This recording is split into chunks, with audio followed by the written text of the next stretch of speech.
Boa noite, gente. Esse terceiro programa da série Quintas Resistentes traz o jornalista Cid Benjamin, que militou no Movimento Revolucionário 8 de Outubro, o MR8. As Quintas Resistentes são promovidas pela NPC na Livraria Antônio Gramsci e têm o objetivo de manter viva a memória sobre a resistência à ditadura e as lutas da esquerda.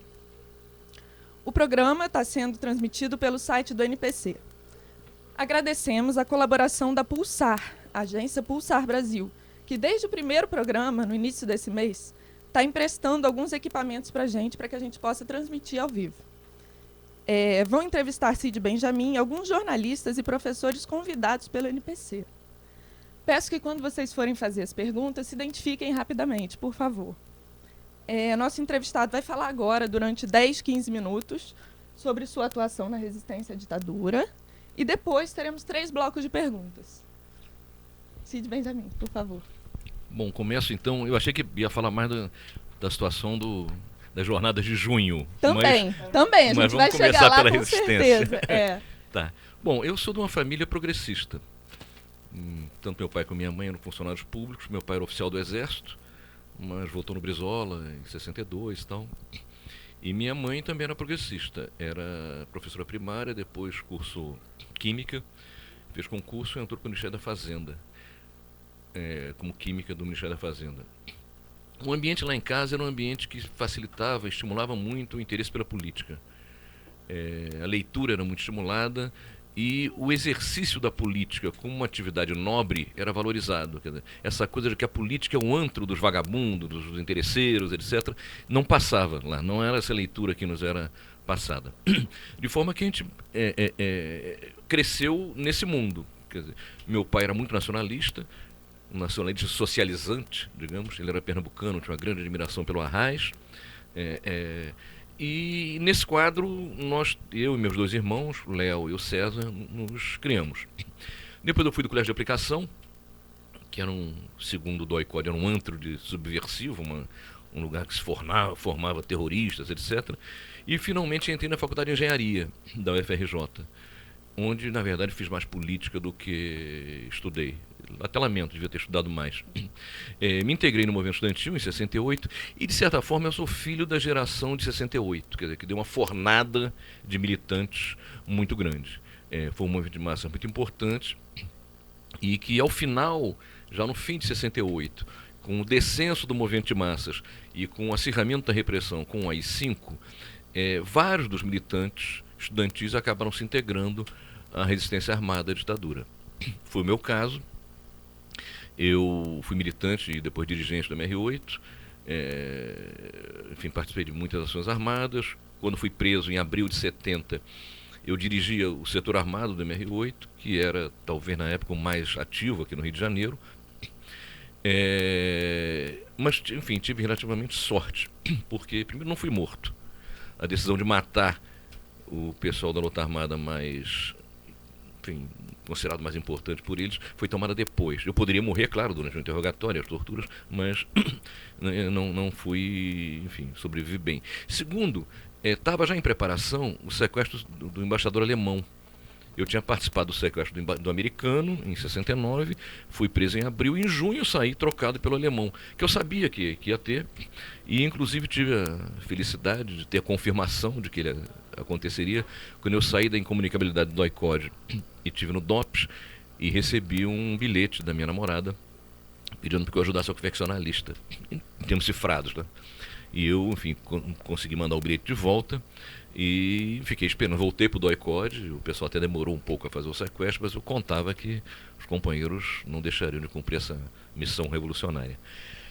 Saí, então, em junho, em plena Copa do Mundo, em junho de 70, e passei quase 10 anos no exílio, em diferentes países. Houve 2 momentos distintos desse exílio. Um primeiro momento era a preparação para a volta clandestina. Então eu, enfim, fiz treinamento de guerrilha, etc. e tal. Cheguei a estar a caminho do Brasil, chegando na América Latina, quando uma série de prisões, mortes aqui, inviabilizaram a entrada, não só minha, mas de todo mundo que estava nessa situação.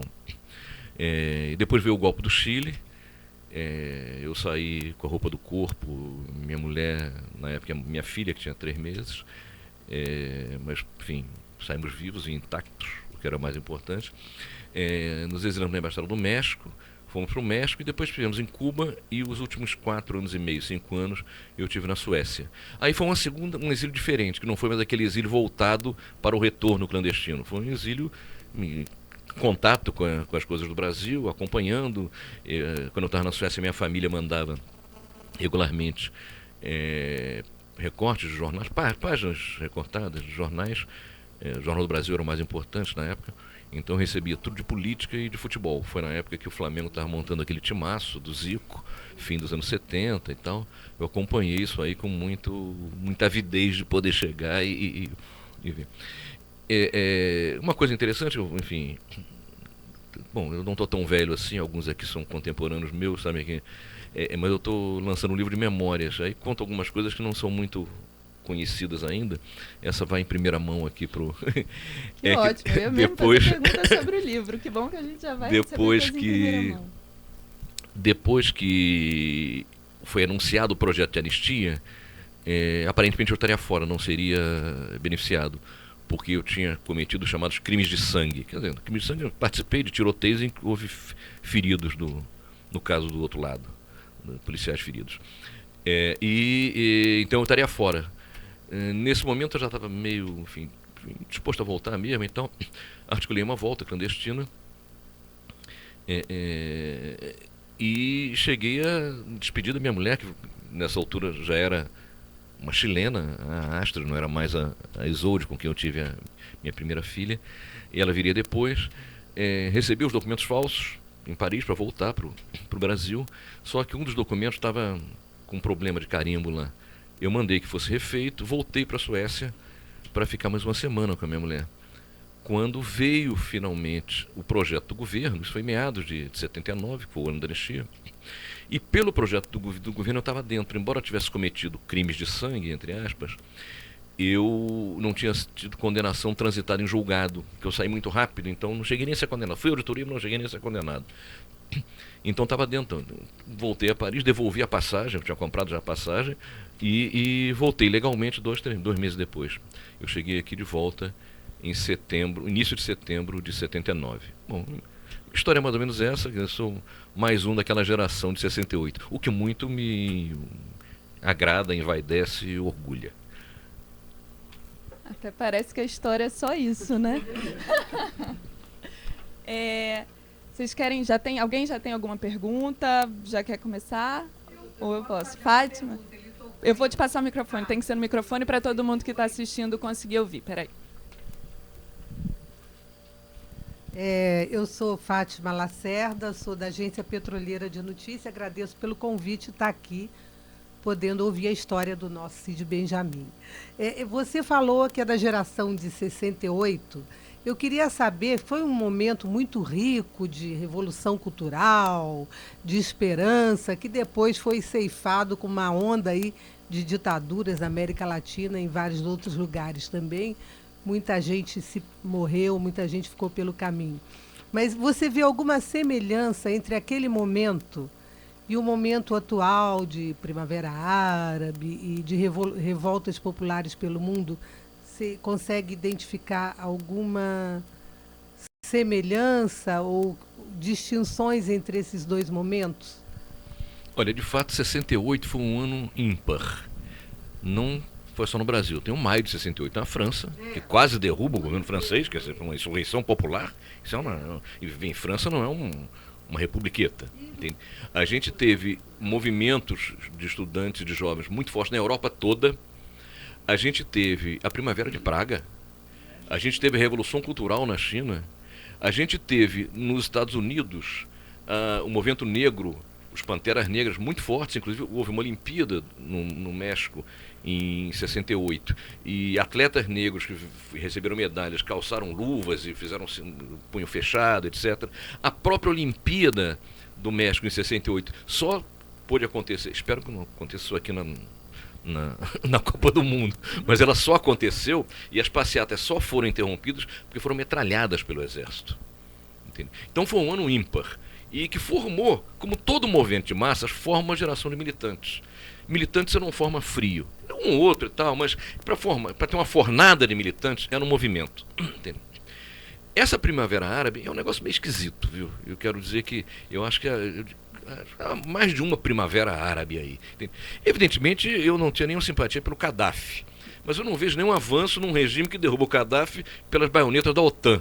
Entende? Isso está acontecendo em vários outros países, eu não conheço ele a fundo para poder opinar nesse país é assim, nesse é assado, etc. Mas eu cultivo uma razoável desconfiança quando eu vejo a OTAN intervindo, agora mesmo na Síria, uma guerra civil brutal, etc. Quer dizer, o Assaf pode não ser essa maravilha, e certamente não é, mas quem são os outros exatamente? Quer dizer, e depois, quais são os maiores inimigos hoje da humanidade? Para mim, é o imperialismo americano, o grande capital internacional, etc., que estão contra. Então, eu me reservo o direito de ter uma cautela em relação a essa chamada Primavera Árabe. E o ano de 68, não, em geral foram forças progressistas que estavam na luta. Então. Aurélio. Meu nome é Aurélio, eu sou professor da Rede Estadual de História e militante das Brigadas Populares. Você falou da tua família, né? Falou da influência, de certa forma, do teu pai, essa concepção do nacionalismo estatizante e tudo mais. Mais socializante que estatizante. Exatamente. Na realidade, o nacionalismo revolucionário, digamos assim, né, que de repente... Não sei se chegava tanto. Não chegava tanto, mas ele, caminhava... se houvesse uma revolução socialista no Brasil, ele estaria apoiando. Não estaria nem de frente, mas seria um simpatizante, um apoiador. Simpatizante. E hoje a gente vê, né, década de 90, termina com o surgimento do Chávez na Venezuela e surgem uma série de organizações e governos que, de certa forma, estão nessa linha do nacionalismo socializante. Queria que tu fizesse uma análise disso aí e se isso é atual. Essa questão do nacionalismo, que, por exemplo, nas manifestações aqui, a gente ouviu muito críticas por parte da esquerda, porque o pessoal levava bandeiras do Brasil para a rua e tudo mais, e um sectarismo muito grande, né, sem entender a necessidade de disputar, né, num campo, numa lógica de um nacionalismo de esquerda, de um nacionalismo revolucionário ou socializante, essa sensação e essa questão de sentimento de pátria, né, do povo brasileiro. Olha, a gente milita, faz política e tenta fazer revolução na sociedade em que vive. Elas são organizadas como nações, entende? Eu acho que o nacionalismo, no caso do Brasil, é muito ruim se ele se exerce, se ele vem na relação com o Paraguai e com a Bolívia. Acho muito positivo quando surge na relação com os Estados Unidos e com as grandes potências. Entende?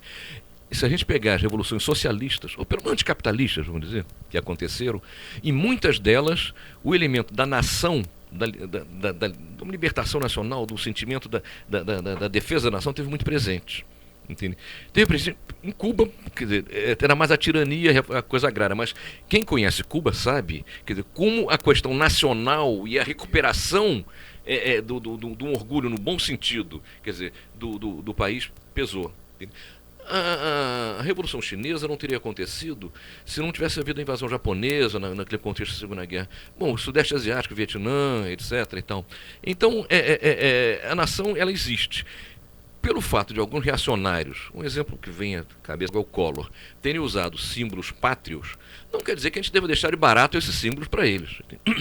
Acho até que em alguns momentos, isso certamente vai surgir aqui, a bandeira do Brasil surgiu meio em contraposição à bandeira de partidos nas manifestações. Agora, antes de criticar, então são reacionários, são fascistas, etc. e tal, eu acho que cabe uma reflexão muito mais ampla, inclusive sobre a dificuldade e os problemas de representação política que fizeram com que a situação acontecesse, a revelia dos partidos e às vezes inclusive com a desconfiança de alguns que se diziam de esquerda, que estavam procurando ver um golpe de direita onde não tinha nada disso. Entende? Então, quer dizer, me parece que os símbolos pátrios não devem ser dados de barato para a direita. Entende?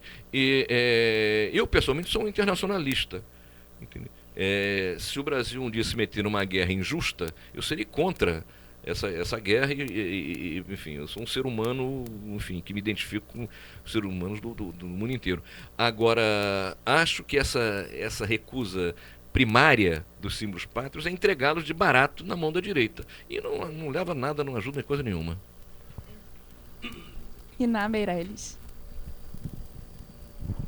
Sou Iná, sou médica, sou militante da mesma geração do CID, desde essa época. Embora mais jovem que eu. Embora mais jovem que você, mentiroso, nós temos a mesma idade. Eu queria fazer uma pergunta depois, porque agora eu queria só entrar nesse embalo já da discussão do atual. Depois eu queria fazer uma pergunta sobre a história mesmo, lá a parte ainda da sua prisão e exílio. Mas agora eu queria perguntar o seguinte, eu tenho ouvido muita gente, ao criticar esse movimento atual e a juventude que muitas vezes estão contra os partidos ou fazem questão de se dizerem apartidárias, que na nossa época nós brigamos tanto para poder ter partido e agora as pessoas estão dizendo isso.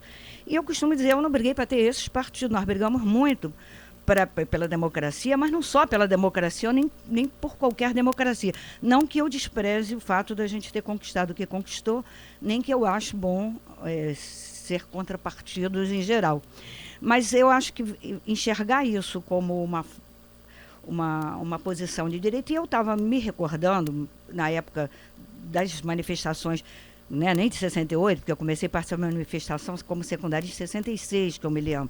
Então, liderada pelo Vladimir. Eu vinha de Niterói, eu tinha 14, 15 anos, atravessava a barca e vinha espontaneamente me juntar aqueles manifestantes. Não tinha rede social, mas a gente sabia que tinha manifestação, sabia o ponto, eu não era organizada ainda. E a gente também não se identificava com os partidos mesmo os clandestinos existentes naquela época. A gente até se propunha vagamente a construir outros depois. Então, ao mesmo tempo, também as entidades sindicais, etc., na época não eram vistas. É verdade que tinha uma ditadura, mas não era só por causa da ditadura. Havia também uma crise de representação. Então, eu queria que você falasse um pouco sobre isso. Eu sei que você tem falado sobre isso, porque a impressão é que todo mundo agora virou reacionário, essa juventude é toda louca, ainda que eu acho que tenha uma disputa mesmo na direção dessas manifestações. Olha, eu acho que as manifestações foram muito bem dirigidas. Quer dizer, tanto em São Paulo, o pessoal do Passe Livre, como aqui, primeiro, tinha partido na história. Vamos deixar de ser. Quer dizer, o pessoal, a garotada que fez a campanha do Freixo aqui, em grande medida, estava na direção desses movimentos aqui. Embora o PSOL não estivesse como tal, era um pessoal ligado a partido político, etc. Em segundo lugar, eu acho que os partidos, antes de criticar, poxa, não estão dando espaço para partido, deviam pensar por que esse divórcio tão grande deles com o que aconteceu. Entende? Quer dizer, eles estavam no mundo da lua. Entende? E aí, tanto entidades sindicais como a Uni virou uma coisa patética. Uma coisa patética. Entende? Então é preciso, antes, macaco, olha o teu rabo, antes de sair criticando. Em relação às manifestações em si, no plano imediato, elas tiveram uma condução boa e tal. Acho, aí vou divertir talvez alguns aqui, que essa questão desse vandalismo, da forma como está acontecendo, é motivo de preocupação. Entende? Esse negócio vai contra o movimento, na verdade. Entende? E eu não tenho menor dúvida que tem dedo de P2, da polícia, do serviço secreto da PM nessa história e tal, junto com garotos que querem fazer arruaça mesmo e tal, e estão achando que fazer revolução é quebrar vidro de loja no Leblon. Entende? Agora, que tem infiltração policial, não tenho dúvida nesse negócio. Agora, isso é um aspecto, e qualquer movimento de massa está sujeito a isso. Entende? A Revolução de 1905 na Rússia começou com um massacre num ato organizado por um cara que era agente da polícia secreta do czar. Então, isso é parte do jogo. Em relação aos partidos, acho que é razoável que haja uma desconfiança da juventude em relação a eles. Entende?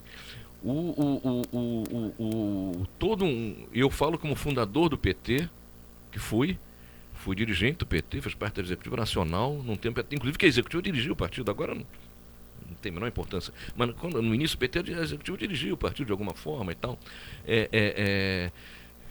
o PT deixou de ser um partido de transformações. Quer dizer, ele é um lugar que se acomodam pessoas que querem fazer carreira política, outros querem ter emprego, outros querem, enfim, com diferentes vantagens e tal.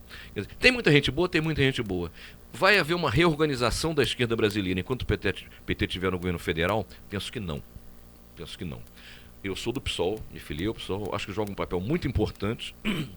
Agora, o PSOL não vai ter uma trajetória como a que o PT teve nos anos 80, conjuntura inteiramente diferente.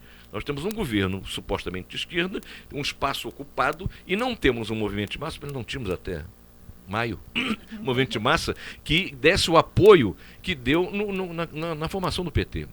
Acho que o PSOL é fundamental, primeiro para ficar meio de chato nessa história, que não é à toa que o PSOL incomoda tanto o PT.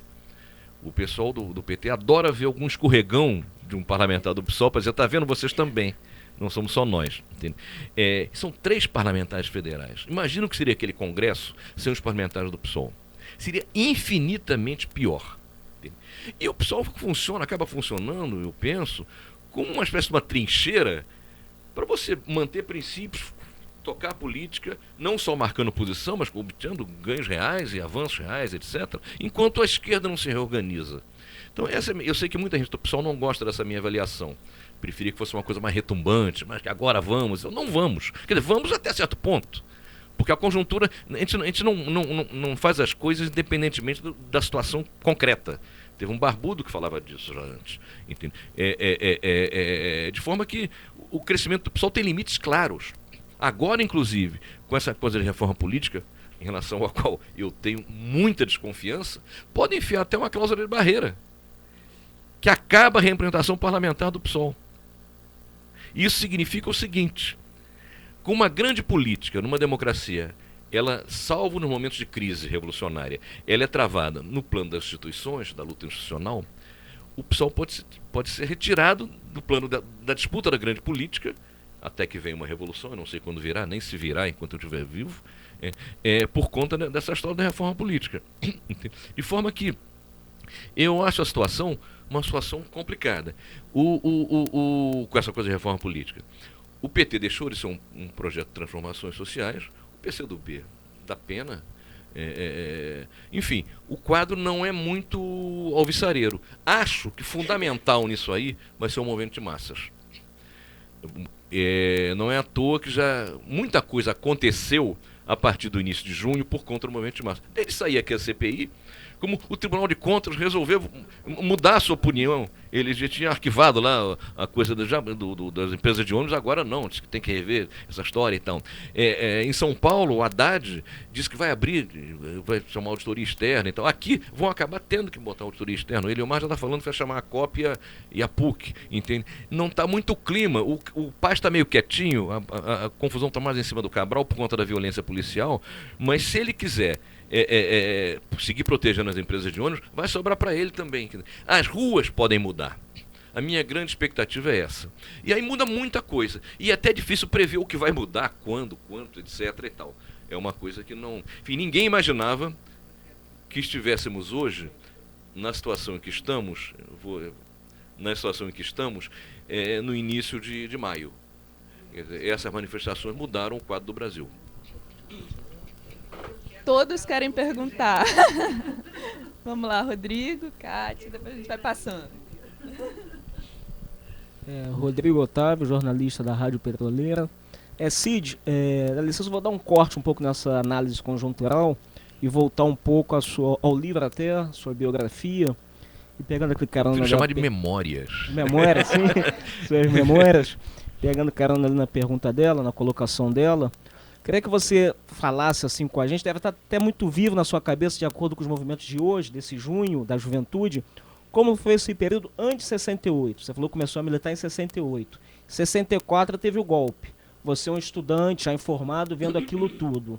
Antes, ali um pouquinho, 50, João Goulart teve até um grande, nas manchetes, ao menos, nacionalismo, Copa do Mundo, Bossa Nova. Então, como é que foram esses 10 anos, 58 até 68, jovem Cid, até de fato entrar na luta armada, e se há alguma correlação, até um personagem, um jovem hoje, que pode estar nesse maio de 2010, de 2013, mais ou menos Pensando nesse em entrar na caminho, luta armada? algo assim. Olha, eu aconselharia que não fizesse, não por uma questão moral, acho que contra um regime de opressão como era a ditadura, é legítimo as pessoas pegarem armas. E a minha autocrítica no outro sentido, que foi errado porque não foi eficaz. Era errado fazer aquilo naquele momento. Agora, não tem nenhuma questão de princípio contra o uso da violência revolucionária contra um regime de opressão. Mas, sim, sobre a minha trajetória, eu vivi a Copa de 58 como garoto, tinha 10 anos, ouvindo pelo rádio, não tinha televisão mostrando Copa do Mundo. Morava na Raiz da Serra, terra do Garrincha, porque lá tem uma fábrica de explosivos, Vila Mirim, que é o lugar que... E meu pai era engenheiro militar. E ele trabalhou uns 2 anos nessa fábrica. Eu morava lá, fui apresentado ao Garrincha, inclusive, nessa época. Depois nós vimos para o Rio, mas até 66, 65, 66, eu me interessava muito mais por as coisas que um menino mais normal se interessa. Era futebol, era esporte, fazia judô, fui um excelente competidor de judô. Coordenado no golpe, 64 eu vi em casa que meu pai estava chateado e tal, mas não. Eu fui jogar minha pelada, fui jogar meu futebol. Eu tinha, na sessão de 48, em 64 eu tinha 15 para 16, 15 anos ali. Enfim, eu era contra o golpe, mas não tinha militância nenhuma. Mesmo no colégio de aplicação, antes de entrar na universidade, eu participei do Grêmio no período final, muito mais por insistência dos meus amigos que eram de esquerda, o Franklin Martins, o Carlos Weiner, o Afrânio, o Zé Sérgio Leite Lopes, porque eles queriam me colocar como diretor de esporte no Grêmio, porque eu era o melhor jogador de futebol disparado do colégio, da história do colégio de aplicação. Eu fui o melhor jogador de futebol. E o colégio de aplicação tinha um time muito bom. Então era muito popular pelo futebol, então eu participei e era amigo deles também. Eu tocava violão, a gente fazia umas coisas com violão lá e tal. Mas eu comecei a participar mais diretamente foi em 67, quando eu entrei na universidade. Aí já estava meio mordido pela mosca da política, o pessoal me procurou lá no diretório e tal, e eu já em 67, ainda no primeiro semestre, eu ingressei na dissidência comunista da Guanabara, que deu origem ao MR8, não o da Inazinho, o meu. O dela era de Niterói, tinha 2 MR8. O dela era do antigo estado do Rio, o meu foi da... Em homenagem a eles é que nós adotamos depois esse nome. E então, em 68, eu já era muito ativo, mas me destacava mais pela disposição, capacidade de organização, menos por uma formação política teórica maior. Eu fui para a diretoria da UME, União Metropolitana de Estudantes, em 68, que equivaleria ao que é a UE, União Estadual de Estudantes. Esse metropolitano é uma herança do tempo que o Rio era a capital da República. Então a UME ficou. E a UME era mais importante que a UNE na época, tanto que o nome que fica de 68 é o do Vladimir, não é o do Luiz Travassos. Entende? Além do Vladimir, era o melhor quadro nosso, era disparado no movimento estudantil, era um cara de não só uma capacidade de comunicação com a massa muito grande, mas uma percepção política muito superior ao conjunto relativamente superior ao conjunto dos outros dirigentes. Ele era muito bom quadro, se destacava. Então a gente começou a reconstruir o movimento. Havia 5 vice-presidentes na UME, eu era um deles, o Franklin Martins era outro também. Camaradagem política com o Franklin vem de muito tempo. Pelos meus dotes de campeão de judô, eu tinha sido campeão juvenil brasileiro e tal. Eu quase fui para um Pan-Americano, porque deixaram o pessoal juvenil disputar a eliminatória, eu ganhei. Aí peguei mononucleose e não pude disputar a eliminatória nacional, mas aqui no Rio eu ganhei. Dos adultos, faixa preta, peso médio, todos. E eu era juvenil ainda. Então, e o meu professor de judô até hoje lamenta eu ter me metido com essa coisa de subversão. Disse que eu teria sido um campeão olímpico dele, o aluno dele. Mas então, eu organizei a segurança do Vladimir e tal, com o pessoal que fazia. E a gente não precisou quase entrar era mais para dar uma...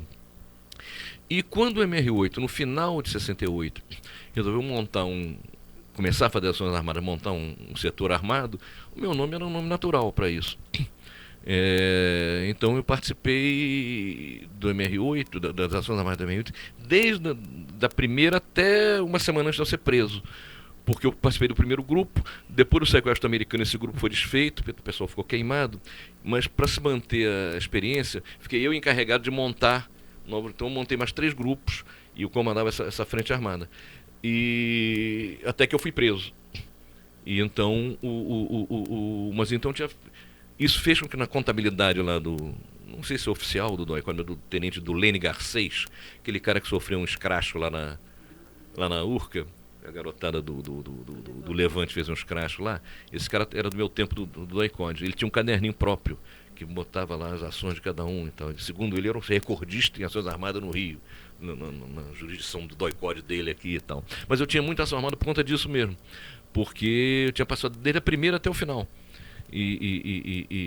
Porque o grupo se refez e eu fiquei para montar eu montei na verdade 3 grupos que eu juntava na hora de algumas ações e tal.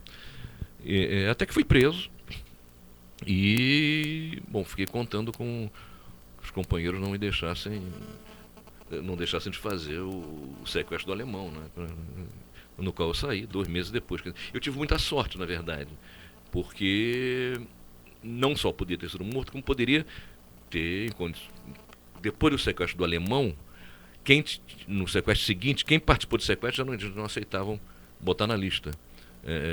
E começaram enfim, o próprio sequestro do alemão foi um marco também, porque segundo um major do DOI-COD me disse, a caminho da Argélia, no avião, que ele foi lá levando os presos, os 40 presos, ele perguntou se eu ia voltar, clandestino, disse que ia, e ele me disse, olha, eu quero te dizer o seguinte, tudo bem, agora o acordo para a gente aceitar vocês saírem é que a gente vai começar a matar o pessoal mais importante.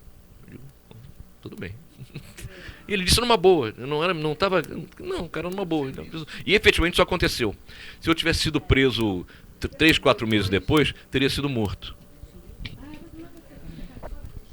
Eu sou Cátia Guimarães, sou jornalista da Escola Politécnica de Saúde Joaquim Venâncio da Fiocruz. Cid, eu queria fazer uma pergunta que eu acho que 3 meses atrás seria impensável, assim, talvez ainda seja, mas eu acho que tem surgido esse tema aqui e acolá. Você falou do acirramento da violência, do acirramento dos atos que são chamados de vandalismo aqui no Rio de Janeiro, né? Nas manifestações a partir de junho, e a gente tem visto, desde o início das manifestações, desde pelo menos a segunda, um acirramento muito grande da violência policial, com um grande acobertamento da mídia em nome de um discurso da ordem, né? Claro que as conjunturas são muito diferentes, e além disso, toda essa violência gera uma pauta, torna pública uma pauta que até hoje era muito escondida, que é a discussão sobre a desmilitarização da polícia. Então, a questão militar vem para o centro do debate como não estava desde o fim da ditadura.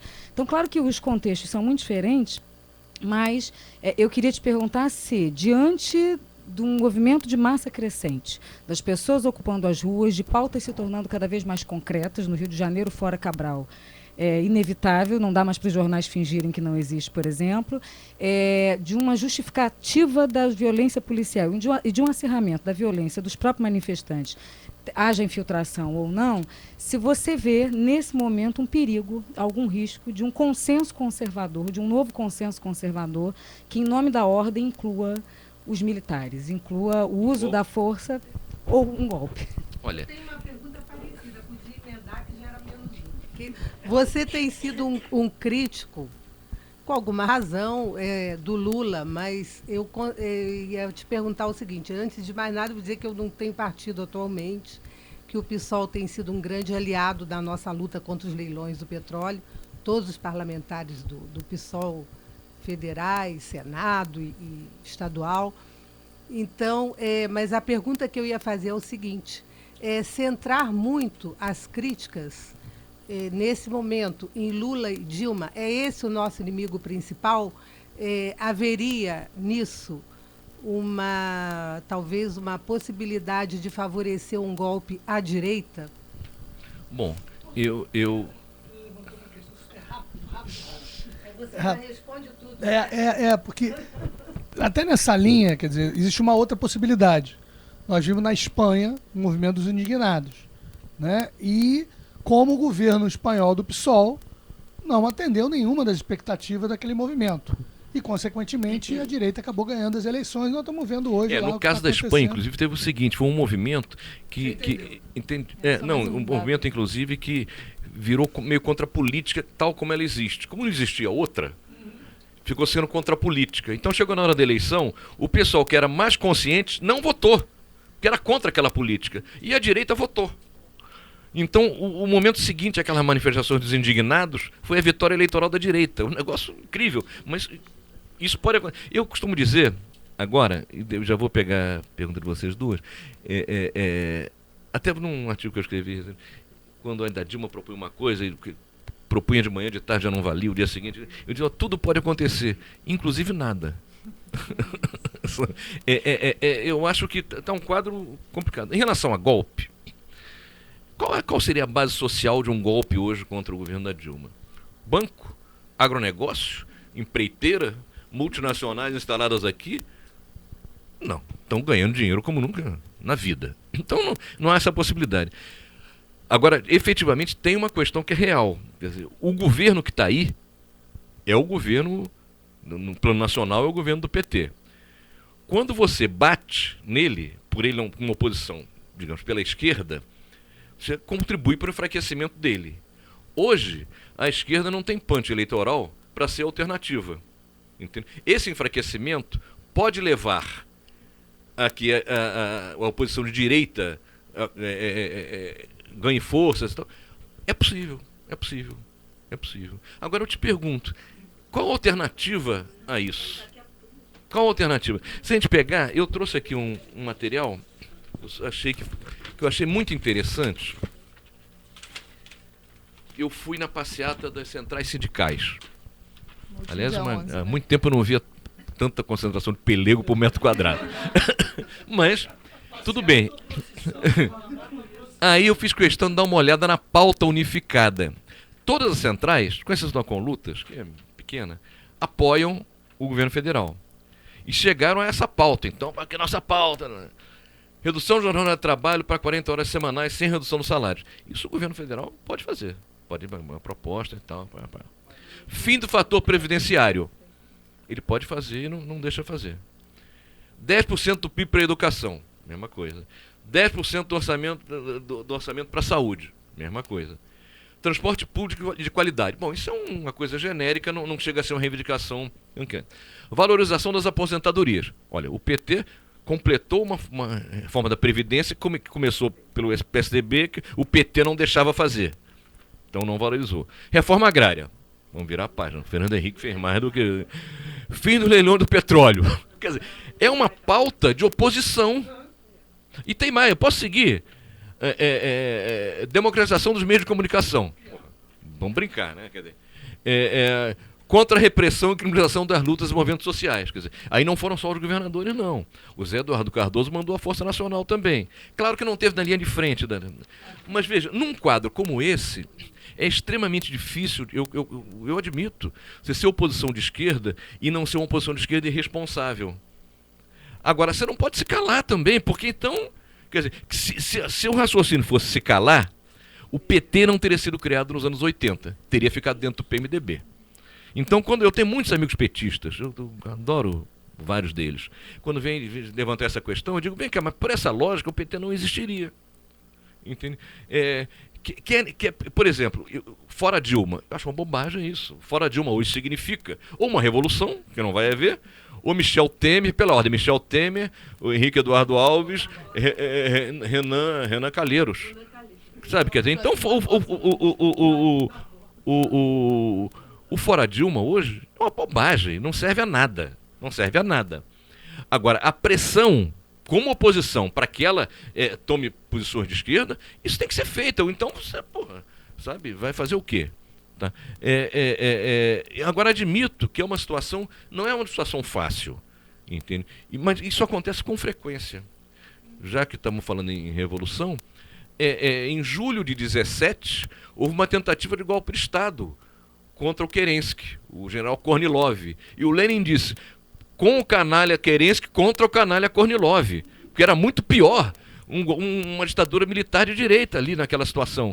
E não havia condições para derrubar o Kerensky ainda, o governo revolucionário. Então, agora, a política, se faz política no concreto, fugindo da coisa da extrema esquerda, que fica satisfeita e se masturbando com demarcação de princípios, mas se você faz política no concreto, querendo mudanças, partindo do real, do concreto, você enfrenta armadilhas mesmo, entende? Eu admito que muitas vezes alguém pensa, o pessoal faz aliança com o PSDB e com o DEM no Congresso. Eu digo, bom, peraí, em torno a quê? E aqui é a pergunta que eu faço. De repente tem uma proposta que incomoda o governo federal, ele não quer, entende? O PSOL está lá, o PSDB e o DEM apoiam, não vou porque vocês estão nessa, não tem sentido. Outra coisa é uma aliança que se faça, quer dizer, tem que ver em torno a que essas convergências pontuais são feitas. E a partir daí, analisar no concreto. Entende? Agora, efetivamente, eu não me sinto cômodo quando, sei lá, até aqui na CPI dos ônibus, o primeiro a assinar, o segundo, o terceiro, foi o Bolsonaro. Entende? E o pessoal do PT não assinou no final. Dois dos 4 assinaram, mas não estava assinando no início. Isso é aliança com o Bolsonaro? Porra, não dá para ser visto assim, entende? Ou então você não faz política. Meu nome é Rosane de Souza, eu sou jornalista, hoje freelancer. Boa noite a quem porventura estiver vendo e ouvindo. O que eu queria perguntar, Cid, a presidente Dilma falou, quer dizer, ela relaciona os movimentos de rua ao sucesso, né, das políticas sociais do governo. No primeiro artigo que o ex-presidente Lula fez para o New York Times, ele também disse isso, né? Seria essa nova classe média que estaria exigindo mais. Eu queria te perguntar se é exatamente isso, quer dizer, o sucesso das políticas sociais subiu a cabeça do povo? Porque hoje a Dilma, no Ceará, enfrentou uma nova, e era um movimento de massa, tinha povão lá, na inauguração do metrô lá no Ceará. Olha, eu não gosto dessa expressão nova classe média. Os empregos criados, a maior parte dos empregos criados nos governos do PT foram com até 3 mínimos, uma coisa é muito pouca, isso não é classe média. Entende? Agora, melhorou. Tem gente que ganhou algum grau de cidadania, sim. E se esse pessoal, depois de ganhar esse grau de cidadania, está querendo mais, eu acho muito bom. Porque a miséria não faz revolução. Se miséria fizesse revolução, Bangladesh, Índia e Paquistão seriam socialistas há muito tempo. Agora, não me parece que essa coisa que o Lula e a Dilma foi lá também, quando o bicho estava pegando, ela foi para a televisão, 5 pontos. Aí ela disse, vai melhorar transporte, grande investimento. Não falou em acabar com aquela não é bobagem, porque rende muito dinheiro, o trem-bala. Pegar aquele dinheiro, bota no metrô dos grandes centros. Olha, isso é um investimento de fato sério no transporte. Saúde, eu sou favorável à vinda de médicos estrangeiros. Entende? Nas condições estão dadas, tudo bem e tal, sou favorável. Agora, também é um negócio que não tem resultado a curto prazo, até que a situação está muito difícil. Agora, não sei se vocês repararam, que não sei se o primeiro ou o segundo ponto, talvez tenha sido até o primeiro, eu assisti o discurso dela, tenha sido o seguinte, compromisso com a questão fiscal, com a responsabilidade fiscal. Foi o primeiro. Isso é um recado seguinte, eu estou falando em investimento social, mas credores, grande capital, o de vocês não vai, fiquem calmos. Entende? E aí eu pergunto o seguinte, isso é um cobertor curto. No orçamento do ano passado, que foi executado, que foi gasto, pago, 44% foi para rolar dívida e pagar especulador. Para este ano, a previsão é de 47%. E a previsão foi aprovada, o governo mandou, o Congresso aprovou, etc. Isso significa quase a metade do orçamento para rolar essa dívida.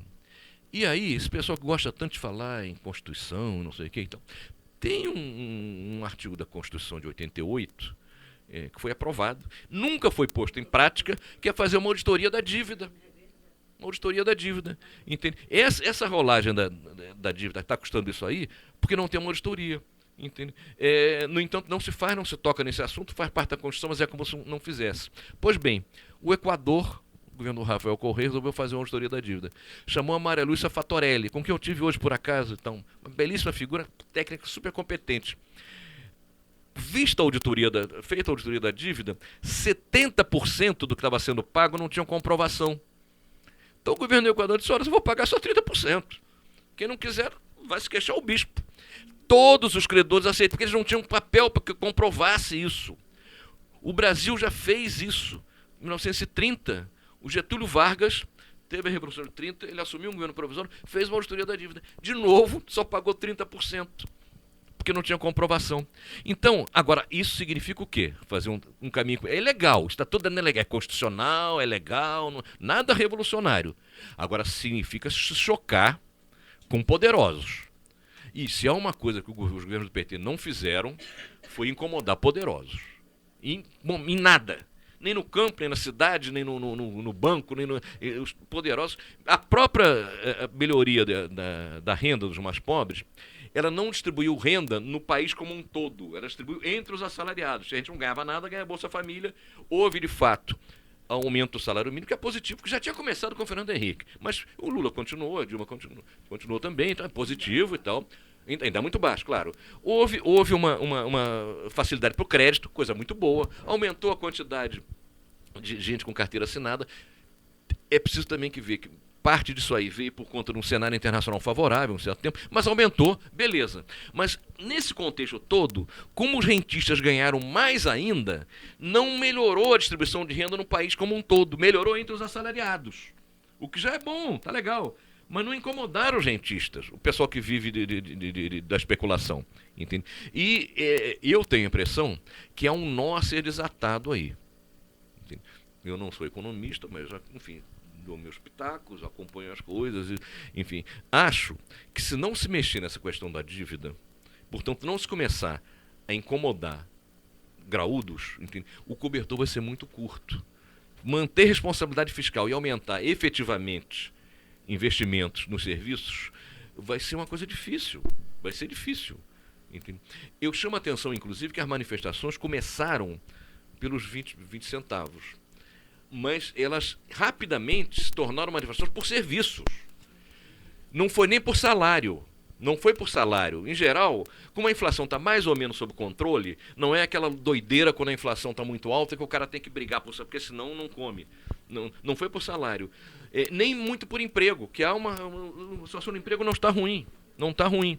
Agora, o cidadão está tendo a consciência de que os serviços são uma porcaria. E aí tem uma coisa... Com o preço do primeiro mundo. E aí tem uma coisa que eu acho que foi muito forte também. Entende?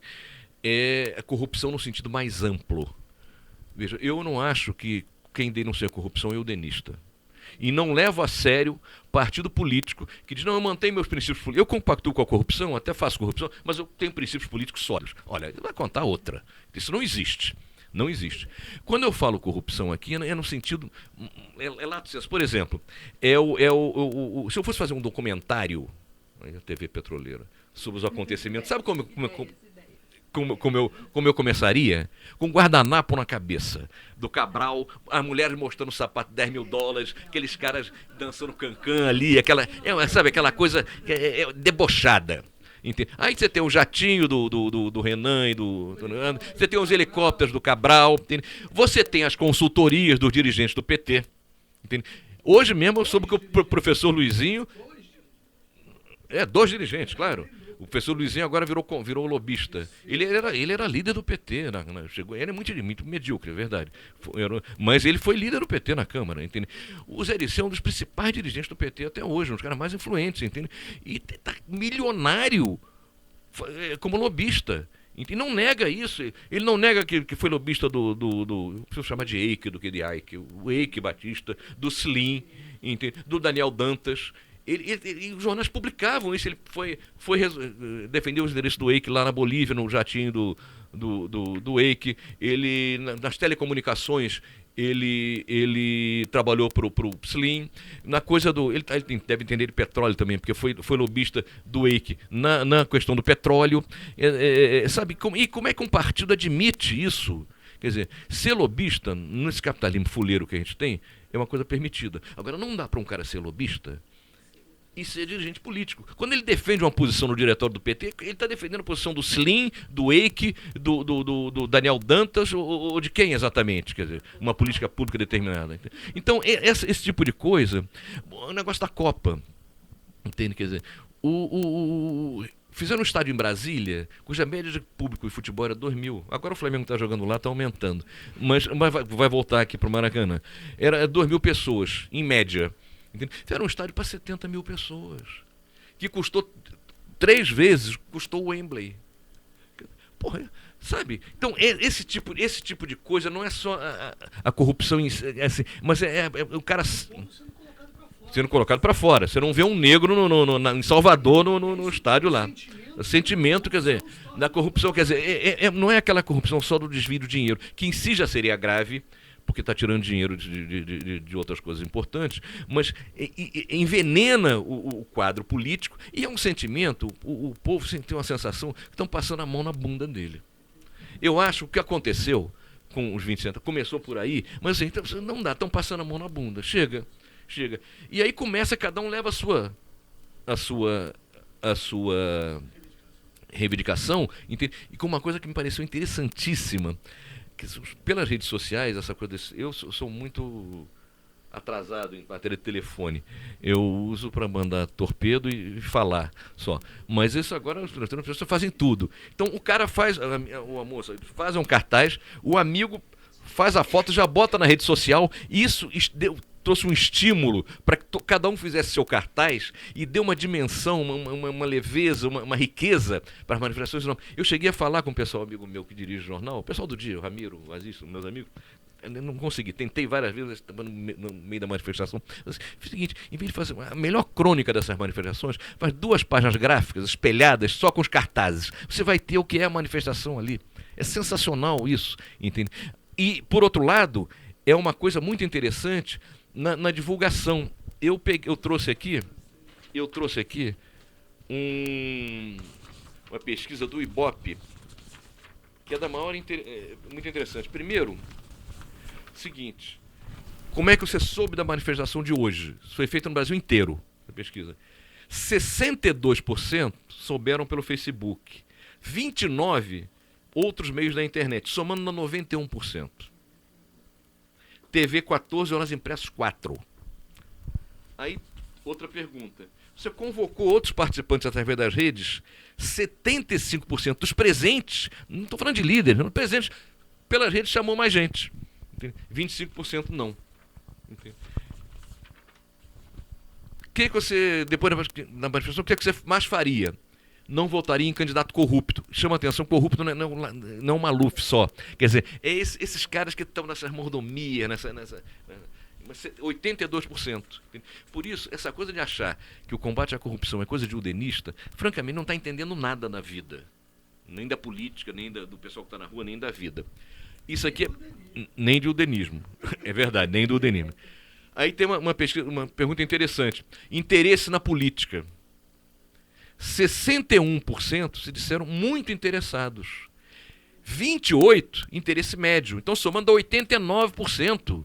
Então, dizer que o pessoal é alienado, que não sei o que, porque não estava com bandeira de partido, francamente, quer dizer, o partido tem que olhar seu próprio rabo e ver a parcela de responsabilidade deles nesse divórcio todos. Inclusive do PSOL. Não estou falando aqui de cavaleiro para meter o cacete no PT e nos seus satélites. Quando eu falo isso, o PCdoB não gosta, fica chateado. Eu me refiro ao PCdoB como um satélite do PT, eles não gostam. Mas os partidos têm que fazer uma avaliação mesmo. Eu tenho uma perguntinha. Vou passar na frente de vocês. Você também, Raquel, depois? Não? Tá.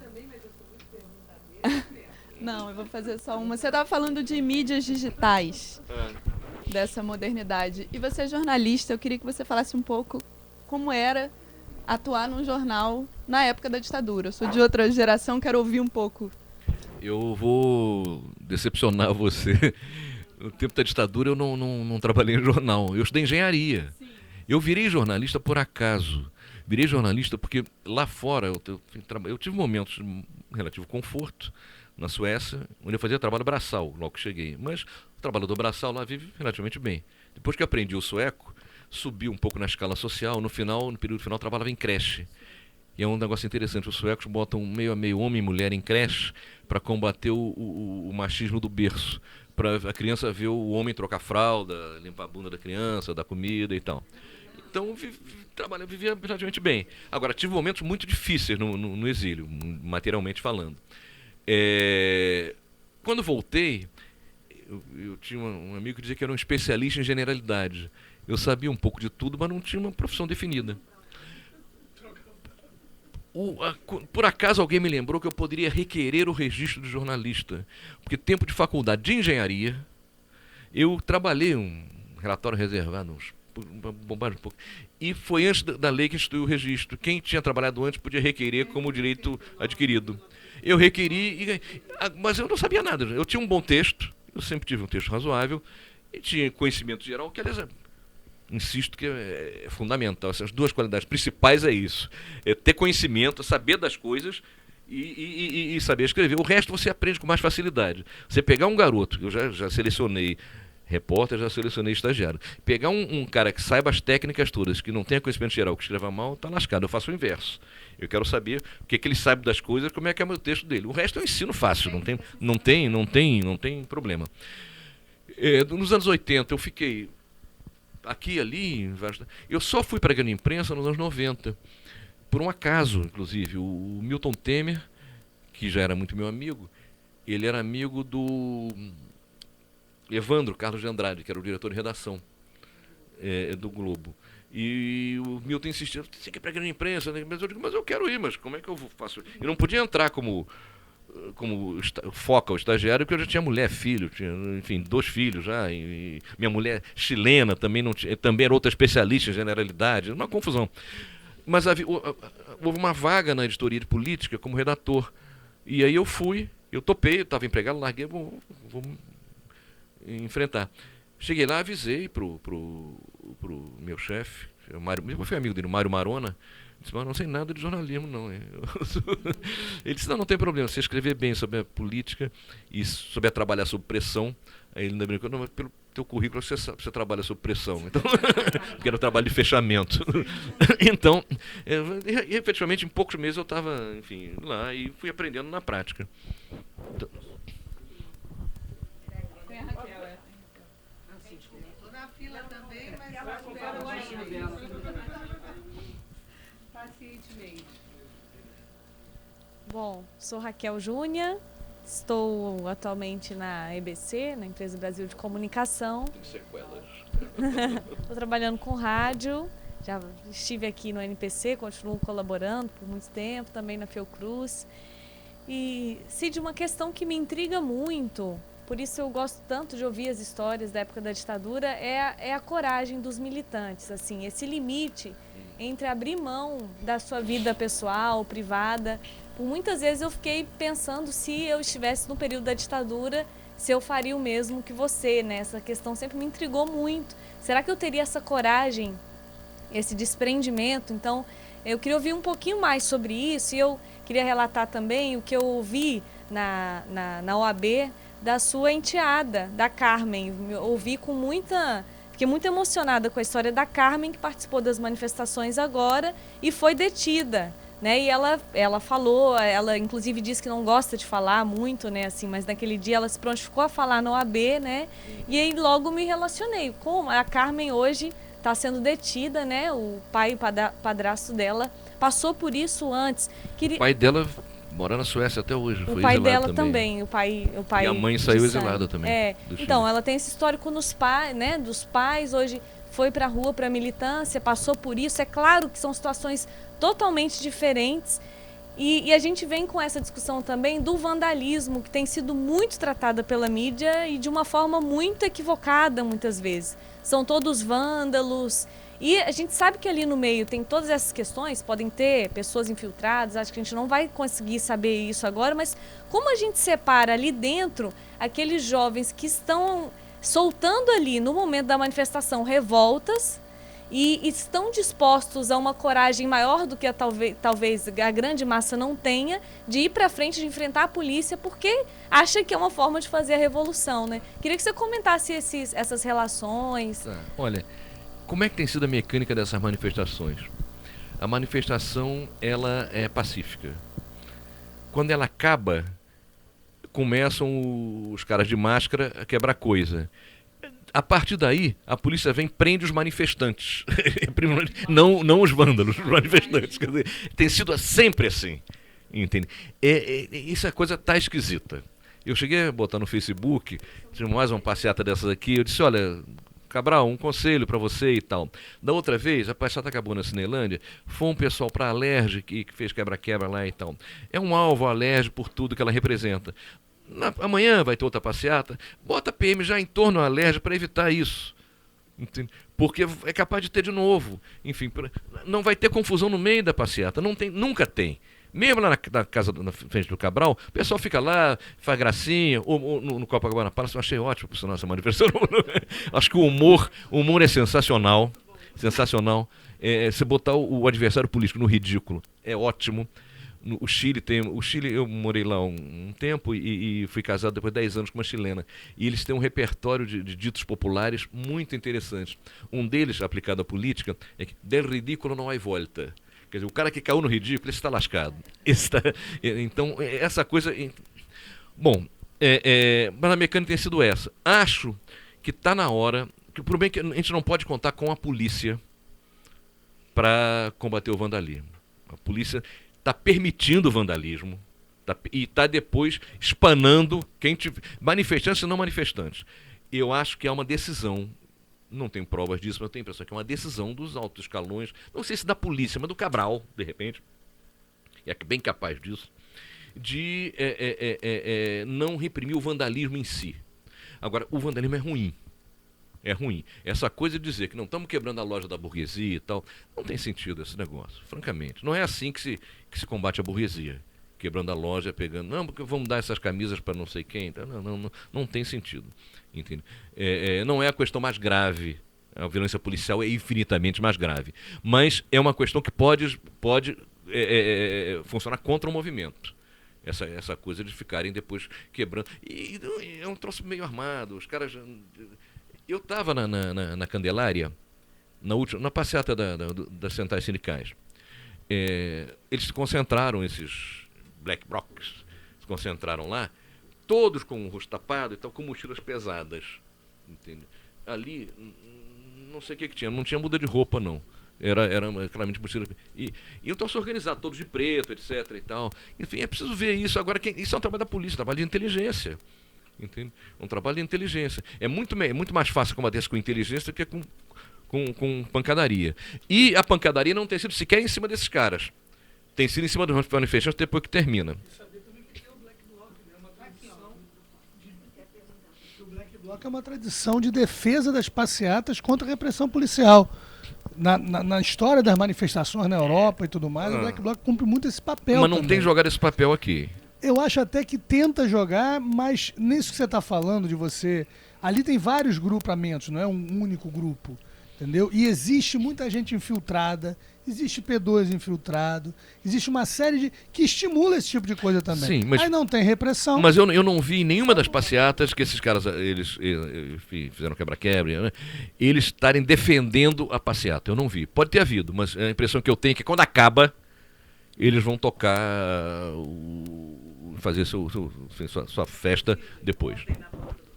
Quando começou, eles estavam na frente, né? E você vê bem como é. Aqui no Brasil eu não sei como é que agem, mas se você vê o filme A Batalha de Seattle, você vê mais ou menos como é que é a atuação. E agora, o mais interessante disso é que quando eu fico assistindo até as madrugadas a mídia ninja, o pessoal que está respondendo, que tá falando com eles, é estimulando. Olha, por favor, faca na goela desses polícias, entendeu? É o tempo inteiro, e o bebê chegou, agora vai tocar. E eu também vi aqui nas manifestações, quando eu vi algumas vezes com vocês, estava no amarelinho, via meninas se aprontando todas bonitinhas e iam brigar na Alerj. Eles têm um enfrentamento com a polícia, uma coragem, um dedo na cara deles, um horror que é um pouco mais do que vandalismo, entendeu? Bom, eu tenho uma cautela grande em relação a esse tipo de de atitude aí. Eu não, porque uma coisa é você enfrentar a polícia na autodefesa, outra coisa é você numa passeata que está tranquila, que está pacífica, que é o que a gente quer. A gente não quer brigar com a polícia agora. Entende? Quer dizer, eles criaram o conflito. Acho, no mínimo, é uma atitude equivocada. E acho que provavelmente no seio desse troço tem muita provocação e infiltração mesmo. Agora, outra questão da coragem. Olha, todo mundo tem medo. Todo mundo tem medo, porra. Peraí. A questão não é ter ou não ter medo. É como você reage diante do medo e se deixa o medo te dominar ou não. Mas você tem um sentido de preservação, porra. Entende? Quando você é retirado da solitária para ser torturado, é uma merda. Uma merda, mas, porra, paciência, você estava naquela, não vai dizer, não me torture não que eu falo. Não pode. Você sabia o que estava. Então, agora o medo não deixa de existir. Entende? Eu queria até emendar minha pergunta, que era um pouco sobre essa experiência, não da tortura propriamente dita, mas na época da prisão. Você falou, você saiu, né, durante um sequestro trocado lá pelo embaixador. Eu me lembro, eu estava presa durante todos esses sequestros. Eu saí no último, eu fui solta no último, ainda estava em vigência o último sequestro, que eu esqueci até de quem que era. Era um esqueci, suíço, isso. Mas nós que estávamos presos, quando acontecia o sequestro, havia, primeiro que cortavam todas as nossas comunicações para fora, etc., e retiravam do presídio. Eu estava, em todas as vezes, tinha gente que estava preso comigo que foi retirado, algumas pessoas que seriam as possíveis pessoas que seriam trocadas. E eu me lembro do terror que nós tínhamos e a preocupação que nós tínhamos com essas pessoas, porque nada garantia, naquele momento, até que houvesse o desfecho do sequestro, que essas pessoas de fato seriam trocadas e o que aconteceria com elas. Então eu me lembro do medo que nós tínhamos por essas pessoas. Imagino o que não tenha passado também, porque do jeito que você falou, tive sorte, legal, teve sorte mesmo, ficou menos tempo na prisão, entre aspas, e foi trocado. Mas eu imagino que tenha sido uma situação pesada. Eu queria que você falasse um pouco isso. Além disso, eu só emendando, a própria questão do exílio. Havia também um dito entre os presos políticos e ex-presos políticos, da próxima vez eu quero ser exilado. Como se ser preso é ruim, ser exilado é uma boa, que da próxima vez quero ir para Paris. E, evidentemente, exílio não é isso. Então, mas a gente acaba não falando tanto nesse assunto. Então, por isso que eu acho que você que tem essa experiência tão, assim, importante, seria legal falar um pouco sobre esse sentimento, entendeu? Tanto desse momento como do próprio exílio. Como eu disse, quando eu fui preso, eu sabia que ia ter o sequestro do embaixador alemão. Acabou, a minha organização estava preparando esse sequestro. Não foi ela que fez, acabou que a VPR que fez. Mas eu o tempo todo estava sendo interrogado, eu tinha essa informação de que ela faria. Então, essa é a primeira coisa. Porque é difícil talvez passar para quem não viveu aquela situação. O medo nosso, imagina que a Inazinha possa confirmar isso, não era morrer. Não era morrer. Meu medo quando eu fui preso era não suportar a tortura e entregar a outras pessoas. Entende? Muitos momentos da tortura eu pedi para ser morto. Mas aí tinha sempre um filho da puta que mandava parar a tortura e dizia: não, aqui só se morre quando a gente quer. Então, por enquanto você não vai morrer. Aí seguia a tortura, etc.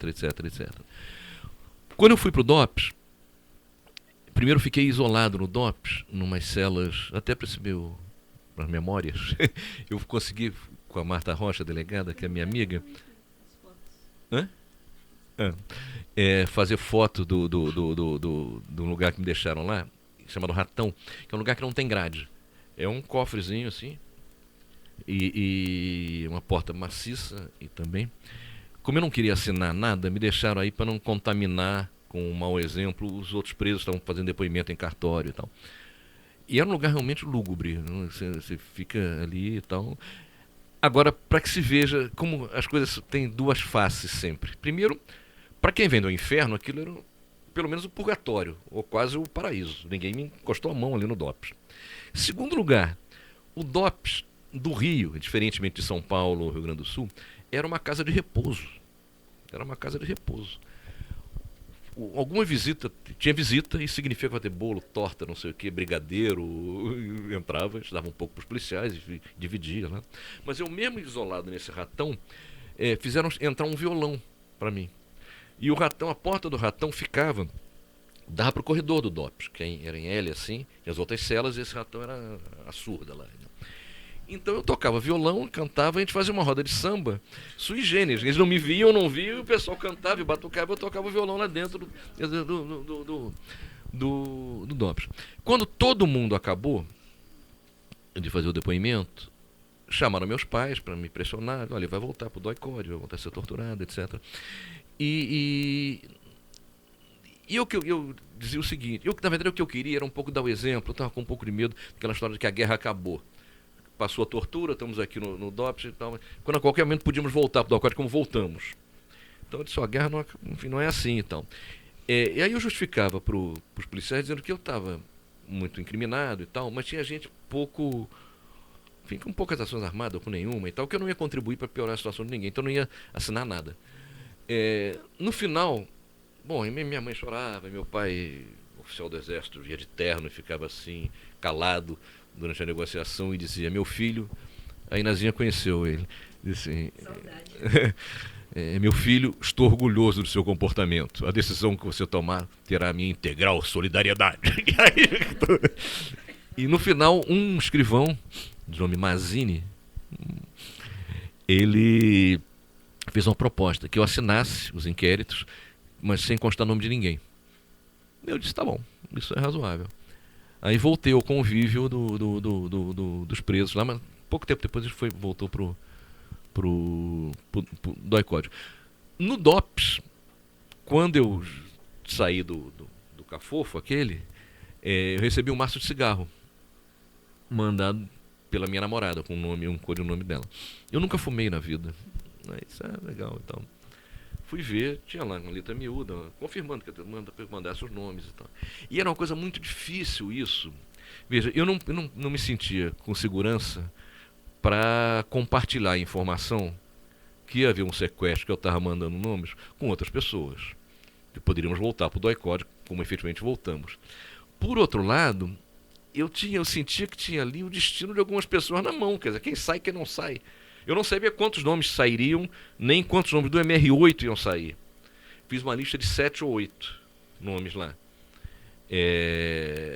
E busquei ter um critério meu, mas eu me lembro que conversei com o Cláudio Torres, que era um companheiro que tinha sido preso antes, que eu tinha muita confiança, e ele passou por lá, e eu falei, vai ter e tal, e eu botei teu nome em primeiro lugar.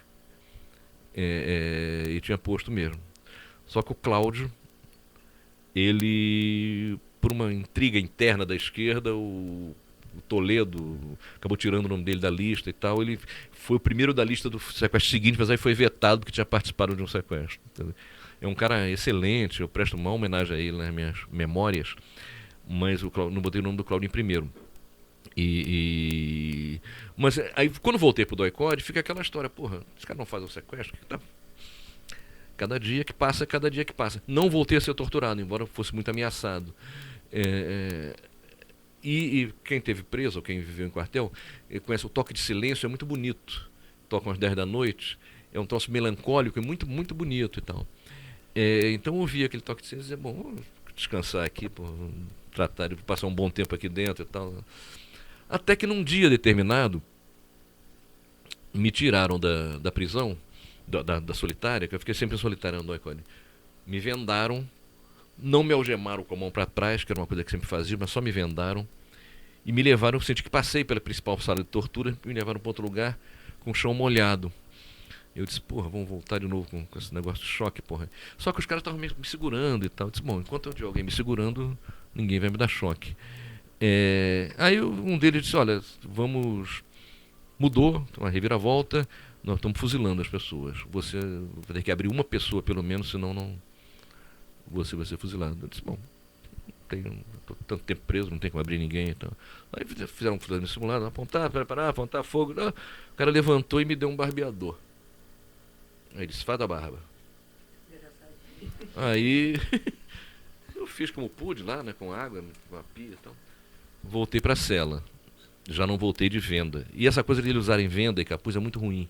Dá uma enorme insegurança para o preço. Você está num ambiente hostil, em que os caras te dão porrada qualquer. Então, se você está vendo, você se retrai. Mas se você não está vendo, é um negócio horrível. Você leva uma porrada que não vem nem de onde. Mais um tempo, me tiraram de novo da cela, me levaram para a sala de torturas, mas só um cabo, assim, eu vi que não tinha clima de tortura, e estava um barbeiro sentado lá com a cadeira normal, mas cortando cabelo, tinha cabelo no chão. E ele disse: corta teu cabelo, que corte você quer? Eu disse: quero um corte francês. Porque eu tinha levado muita pancada na cabeça quando eu fui preso, e levei 17 pontos aqui e tal. E me cortaram para poder dar os pontos, cortaram com tesoura. Então meu cabelo estava todo troncho mesmo. Então o corte francês todo por igual, foi o corte que ele fez, né? Mas me chamou a atenção a delicadeza, perguntarem qual era o corte. Fui posto de novo na cela, passa-se mais um tempo, vem um jeito de roupa civil, mas claramente um militar ali. E militar, você sabe pela idade qual é o posto dele, quer dizer, você não tem um tenente com 50 anos. E ele queria saber se eu tinha marca de tortura e tal. Então, tem queimadura, bobagem e tal. E tua roupa? Eu já estava com roupa porque tinha vindo do DOPS, lá tinha recebido roupa, porque eu perdi toda a roupa, né?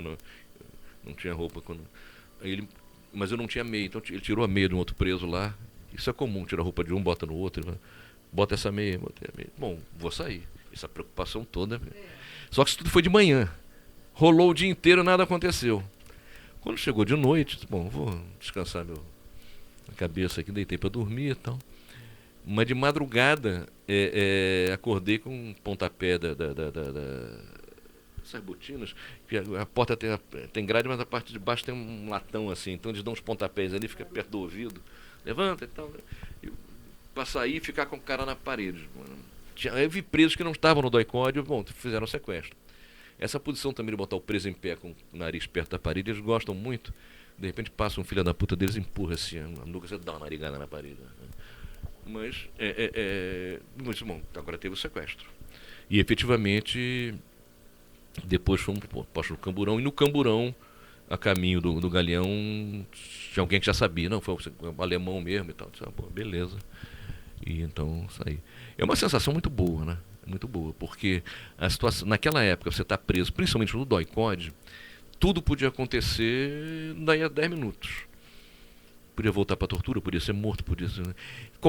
Para preso, qualquer modificação da situação dele é momento de apreensão. Porque depois de um certo tempo, se você não está num ambiente de tortura, você já pega uma manha e tal, sabe como é o carcereiro, enfim, vai se arrumando. A troca envolve um elemento aí de desconhecido, que pode ser pior ou pode ser melhor. Vamos ver como fica a história.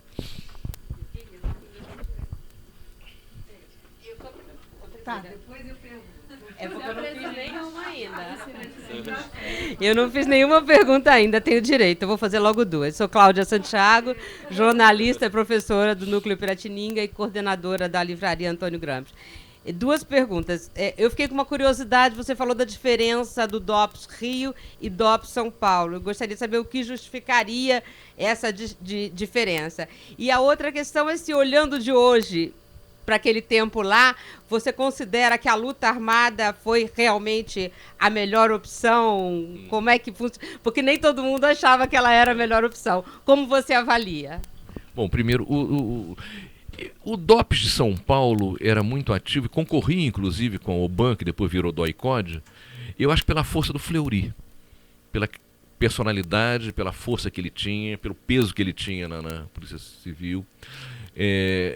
No Rio Grande do Sul aconteceu isso também, tinha um delegado lá, Pedro Silig, que era considerado o Fleury dos Pampas, que então o DOPS do Rio Grande do Sul também era um DOPS muito ativo.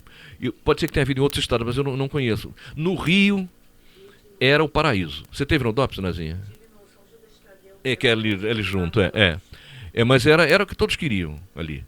Porque a gente ficava em celas que eram abertas durante o dia, e só fechava um fim do corredor. Então podia interagir e tal. Os policiais compravam jornais pra gente. Quando eu estive lá, tive a felicidade de que numa das celas havia policiais que tinham cometido os crimes comuns, mas não podiam ficar com bandidos, porque podiam ser alvo de represália e tal. Um dos policiais era um cidadão conhecido como Milton Dupont, era um escrivão de polícia que tinha sido preso porque ele estava achacando um bandido que era protegido do Mariel Mariscotti, um bandido muito famoso, um policial bandido famoso. E o bandido se queixou pro Mariel, que prendeu o Milton, só na matéria grande, nos jornais e tal, o Milton no escrivão preso. Tá. E eu não era amigo, mas eu era conhecido do Mariel, porque fizemos judô na mesma academia e tal. E não sei por que, eu desconfio muito dessa história. O Milton Dupont me procurou dizendo que sabia que eu era amigo do Mariel e queria que eu intermediasse umas pazes lá, que ele queria pedir desculpas e tal, ficar tudo bem, porque o Mariel era um cara evidentemente muito mais mal do que o Milton Dupont.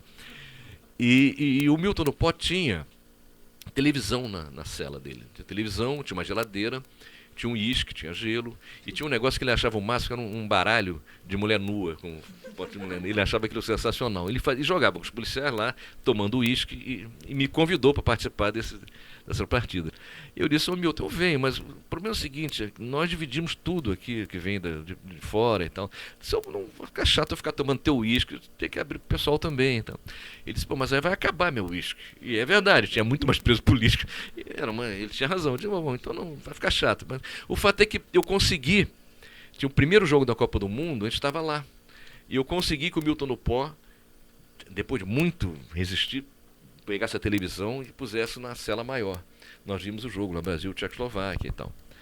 E, aliás, eu vi esse jogo ao vivo e vi o último, já na Argélia, trocado pelo embaixador alemão. Então, mas o DOPS era, de fato, o sítio do Pica-Pau amarelo. Era um negócio muito tranquilo. A luta armada foi um erro. Foi um erro. É explicável. Eu, nesse livro que eu escrevi, eu procuro muito entender as razões de nós que enveredamos por esse caminho. Mas foi um erro, não do ponto de vista moral e ético, foi um erro do ponto de vista político. Quer dizer, não havia a menor condição. Na sociedade, não havia aquele clima, num país como o Brasil, com a dimensão do Brasil, da luta armada crescer e derrubar pela força das armas a repressão. Essa pergunta sempre é feita, eu dei aula durante quase 20 anos, eu não falava muito da minha história, mas volta e me apareciam que sabia e perguntava e tal. E eu dizia, são duas coisas. Primeiro, não me envergonho, até me orgulho de ter participado. E acho que foi legítimo. Agora, foi errado politicamente, foi ineficaz, não teria chance de dar certo. De forma que isso tem que ser dito também, porque há um certo movimento de começar a valorizar coisas que não foram erradas. Eu acho que vocês têm que aprender a história, eu vou dizendo francamente, refletindo, aprendendo, refletindo sobre ela. Então tem que dizer, eu não digo sem nenhum problema, foi um erro fazer luta armada. Eu vou fazer rapidinho a pergunta e passar para a companheira ali. Eu queria, você tem uma frase, você diz que o futuro da tortura, o futuro do torturador depende... O futuro da tortura depende do torturador. O futuro da tortura depende do futuro do torturador, é isso. Eu achei muito interessante essa frase, queria que você comentasse e avaliasse o trabalho da Comissão da Verdade.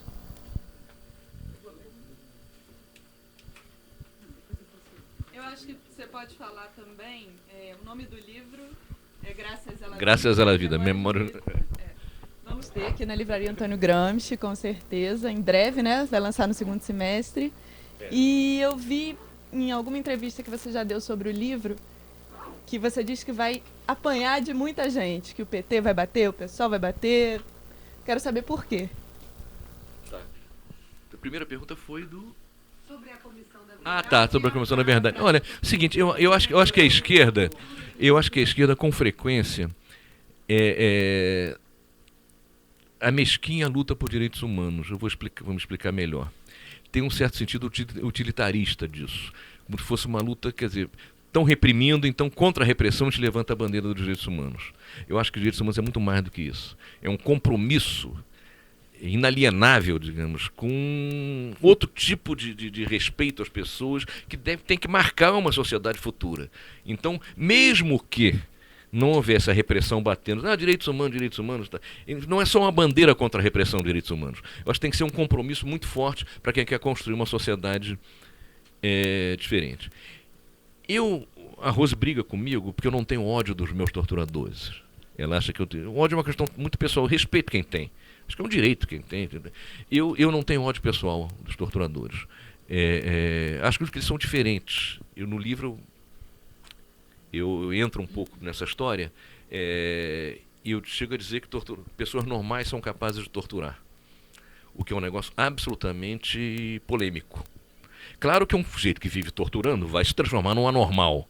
Mas numa sociedade brasileira como a de hoje, como a daquele tempo, etc. e tal, você podia ter um sujeito que era um torturador ali e ser um bom vizinho, um bom pai, um bom sobrinho, fazer um churrasco, etc. e tal. Então, já entrando na tua... tem torturadores, inclusive, há torturadores, inclusive, capazes de respeitar o inimigo torturado. Eu comentei uma história com o Apolônio a respeito de um determinado torturador.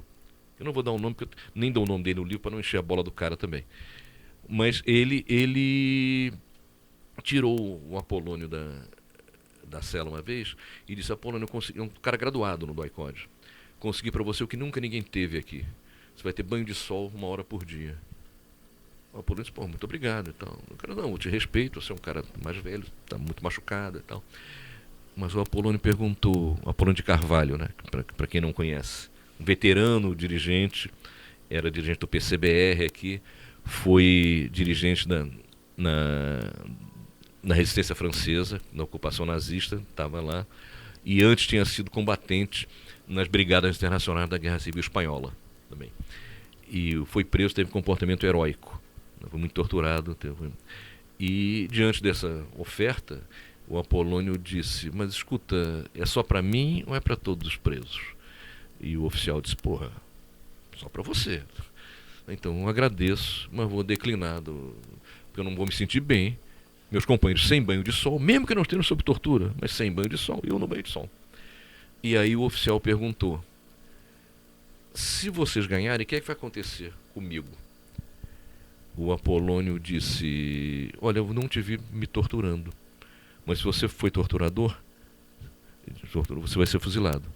O cara era um torturador brabo, não tinha torturado o Apolônio, por respeito a ele.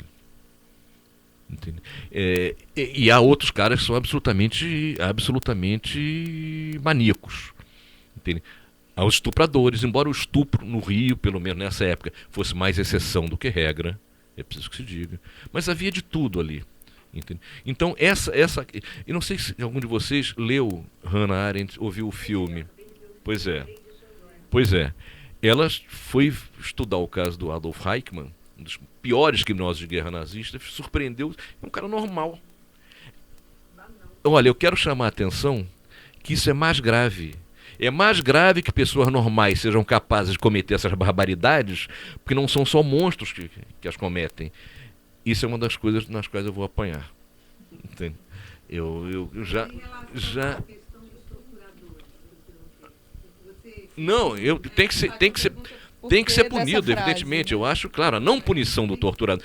Tem que ser punido pelo seguinte, porque eu acho que você só extingue a tortura punindo os torturadores. E aí, incluindo a cadeia de comando, evidentemente, não é punir só o tenente ou o capitão. Mas mais do que isso, eu acho que é preciso criar, ligado ao que eu falei no início com os direitos humanos, uma concepção muito arraigada que não se pode torturar. Porque a tortura é uma violência muito maior do que uma bufetada ou uma surra em si. A tortura é a surra muito mais sofisticada, evidentemente, mas para quebrar uma pessoa, para fazer com que ela se negue a si própria. Entende? O Hélio Pellegrini tem um texto muito interessante, A Burrice do Demônio, que ele discute isso. Ele diz assim: para o torturador, ele está negando a humanidade dele, porque mesmo que ele vença o torturado, ele está quebrando, está desumanizando uma pessoa. E para o torturado, há uma possibilidade de se manter humano naquela situação tão difícil: ele não falar. Entende? É muito difícil, mas então essa reflexão tem que ser feita. E eu não tenho a menor dúvida de que o futuro da tortura está ligado ao futuro dos torturadores. A comissão, na verdade, está num problema muito sério, não sei se vocês estão acompanhando. No plano nacional está um racha, ela pode até enfim, se mobilizar ou se extinguir. O trabalho dela me parece fundamental. Eu acho que um país que não conhece o seu passado está condenado a repetir os erros. Entende? Condenado a repetir os erros. Eu acho que é fundamental saber. Estou consciente, inclusive, que parte dos torturadores, a maior parte deles, não vai ser punida hoje mais. Entende? Mas é preciso, pelo menos, que a punição moral venha. Que o vizinho saiba que ao lado tem um cara que torturou, que estuprou, que matou, etc., presos e indefesos. Entende? Que o filho possa questioná-lo, o neto possa questioná-lo. Entende? Eu acho que a sociedade tem que saber disso. E eu gosto de dar um exemplo que até enfraquece essa coisa que o torturador tem que ser punido, mas embora eu acho que tenha que ser, o exemplo do Mandela na África do Sul. O Mandela passou 27 anos preso, foi torturado pra cacete, porque era o chefe do setor militar do CNA, o partido lá, que hoje está no governo, já bastardou-se também, mas na época era o partido que fazia guerrilha contra o regime racista. E Mandela era nada mais nada menos que o chefe do setor militar. Foi torturadíssimo, passou 27 anos preso, quebrando pedras em 13 anos. Tinha tudo para sair daí, um cara amargurado, um cara, tornou-se presidente da República. Ele encaminhou um projeto de anistia que era o seguinte: anistiava, inclusive torturadores e assassinos, com uma condição. O cara tinha que ir a juízo e dizer tudo o que fez, coberto pela imprensa. Aquilo tudo, sair nos jornais e tal. Se alguém omitisse um fato, poderia ser processado e condenado por aquele fato. O que o Mandela queria com isso? Certamente ele fez uma avaliação de que ele partir para uma punição torturadora naquele momento ali, ia conflagrar a África do Sul. Achou que era muito mais importante criar anticorpos na sociedade para que não se repita aquela barbaridade. Então tudo aquilo veio à tona. Foi um negócio foi um negócio com uma catarse na sociedade sul-africana. Entende? Claro que tem que ser uma pessoa com muita grandeza para, tendo vivido o que viveu, fazer isso.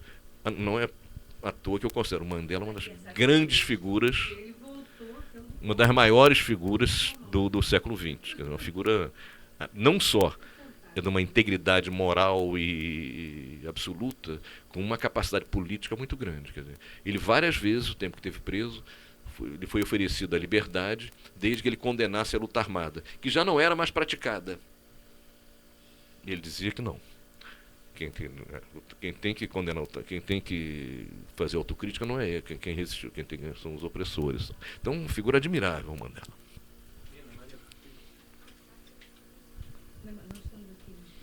Ainda sobre esse negócio de torturador.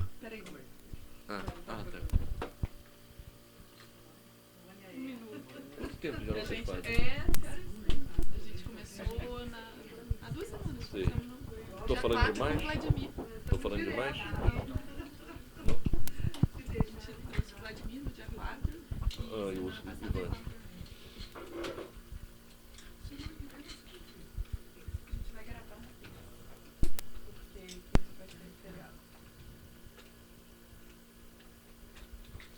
Semana que vem tem Washington Costa.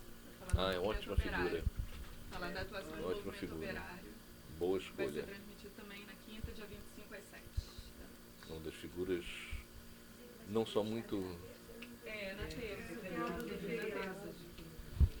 Gosto, não só é lúcido, como é para uma integridade muito grande. Vamos lá, quem vai perguntar, Rodrigo? Eu podia. É sobre tortura e torturador, não? Porque eu queria falar mais uma coisa. Eu queria falar mais uma coisa que eu já escrevi, só para fechar esse ponto, quer dizer, em relação ao Amilcar Lobo. O Amilcar Lobo era uma peça da engrenagem de tortura. Ele foi chamado em casa no dia que eu fui preso, na noite que eu fui preso, para me costurar a cabeça e tal. Costurou-se anestesia, o que não, inclusive, não havia clima para ele me dar anestesia ali, os torturadores, os outros não permitiriam. E, bom, acompanhou a primeira noite de torturas, me tomando a pressão no coração e tal. E dias posteriores voltava lá e durante a sessão também para ver. Nesse sentido, ele foi uma peça da engrenagem de tortura. Ele nunca deu choque, nunca me afogou, nunca me deu pancada, nunca me pendurou no pau de arara, mas ele era uma figura que dizia, pode prosseguir porque ele não vai morrer. Entende?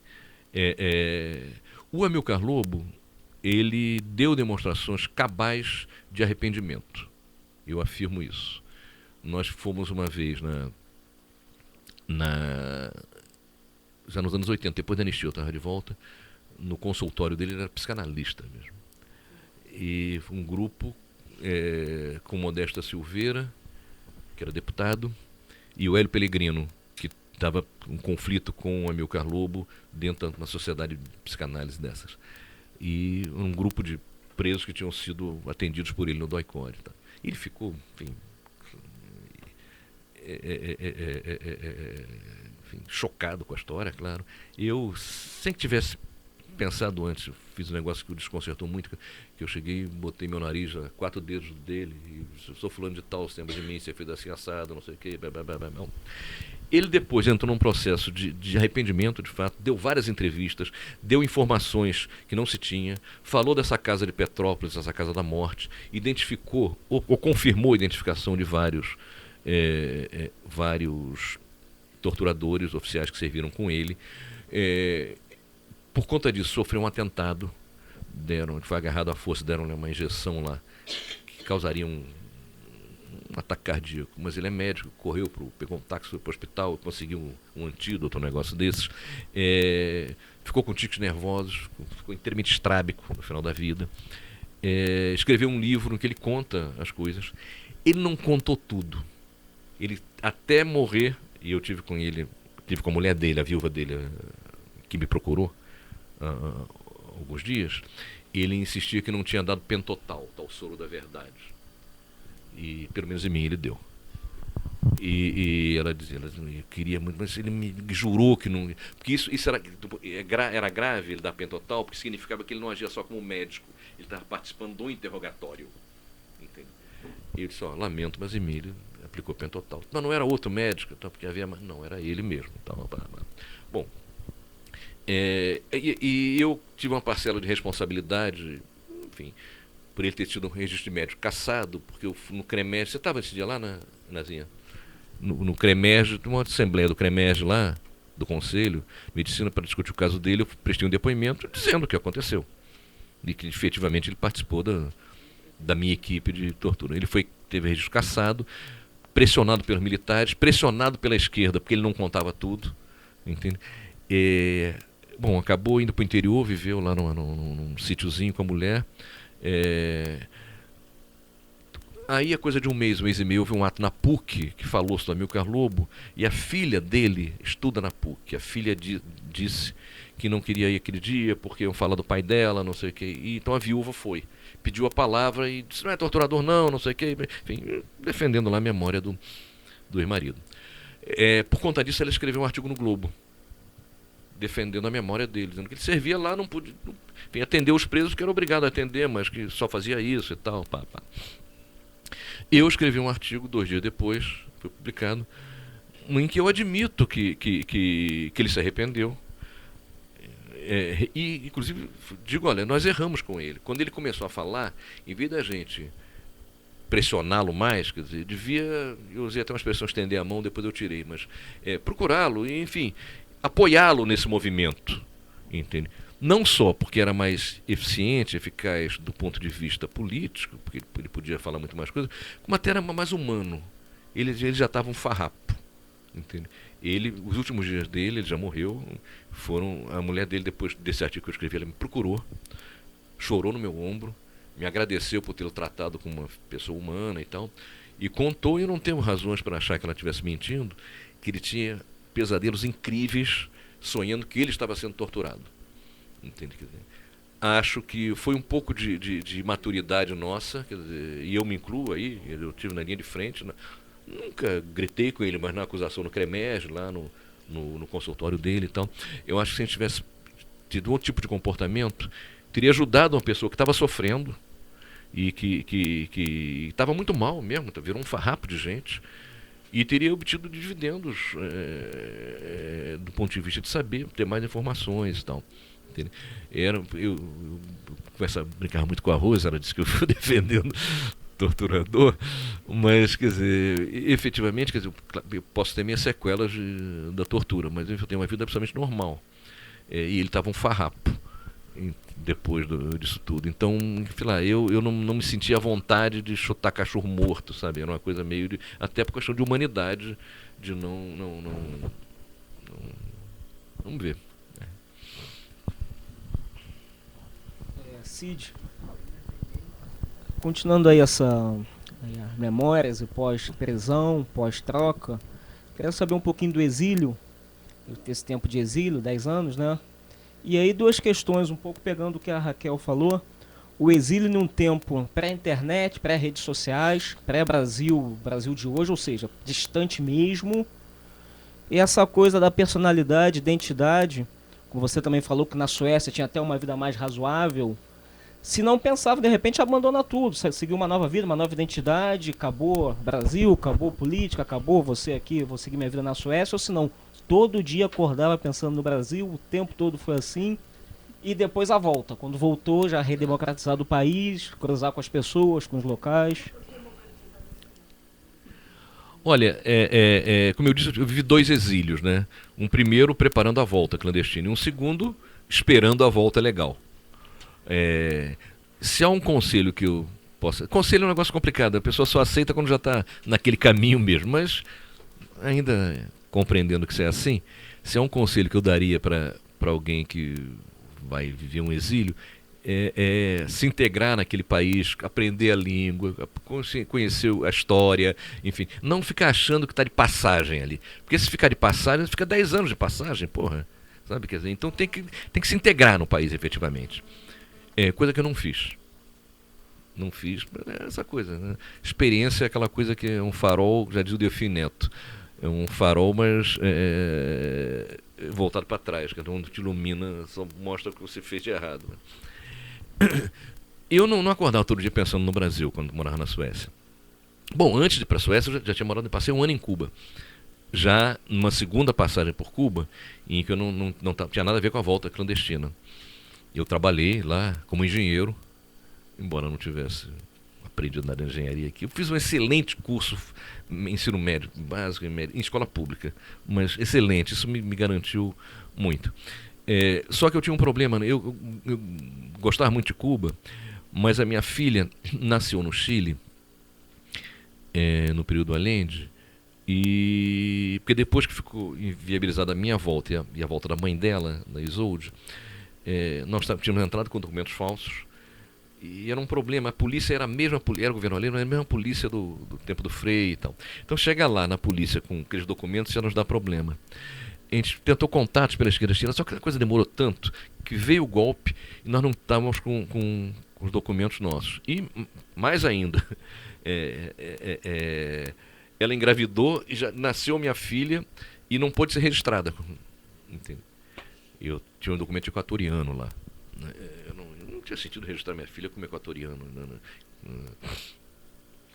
E teoricamente, minha filha poderia ser filha de brasileiro, nascida no Chile, teria dupla nacionalidade para optar aos 21 anos.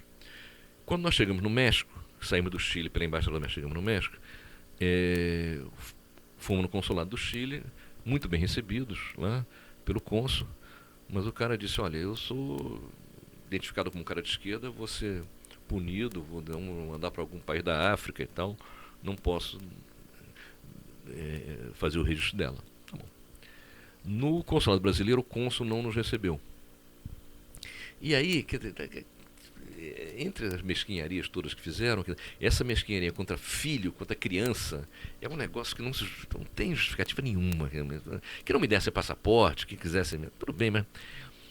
Bom, designaram um subalterno lá, mas o cara estava muito impressionado com o fato de eu ter sido banido, e não era um exilado comum. Porque o pessoal que foi trocado por embaixador, eles reeditaram um negócio parecido com o que tinha havido na colônia, degredado na África e tal. A gente era banido, não podia voltar nunca mais ao país. É diferente do degredo, mas não, mantinha a nacionalidade brasileira, não perdia, mas não podia voltar nunca mais.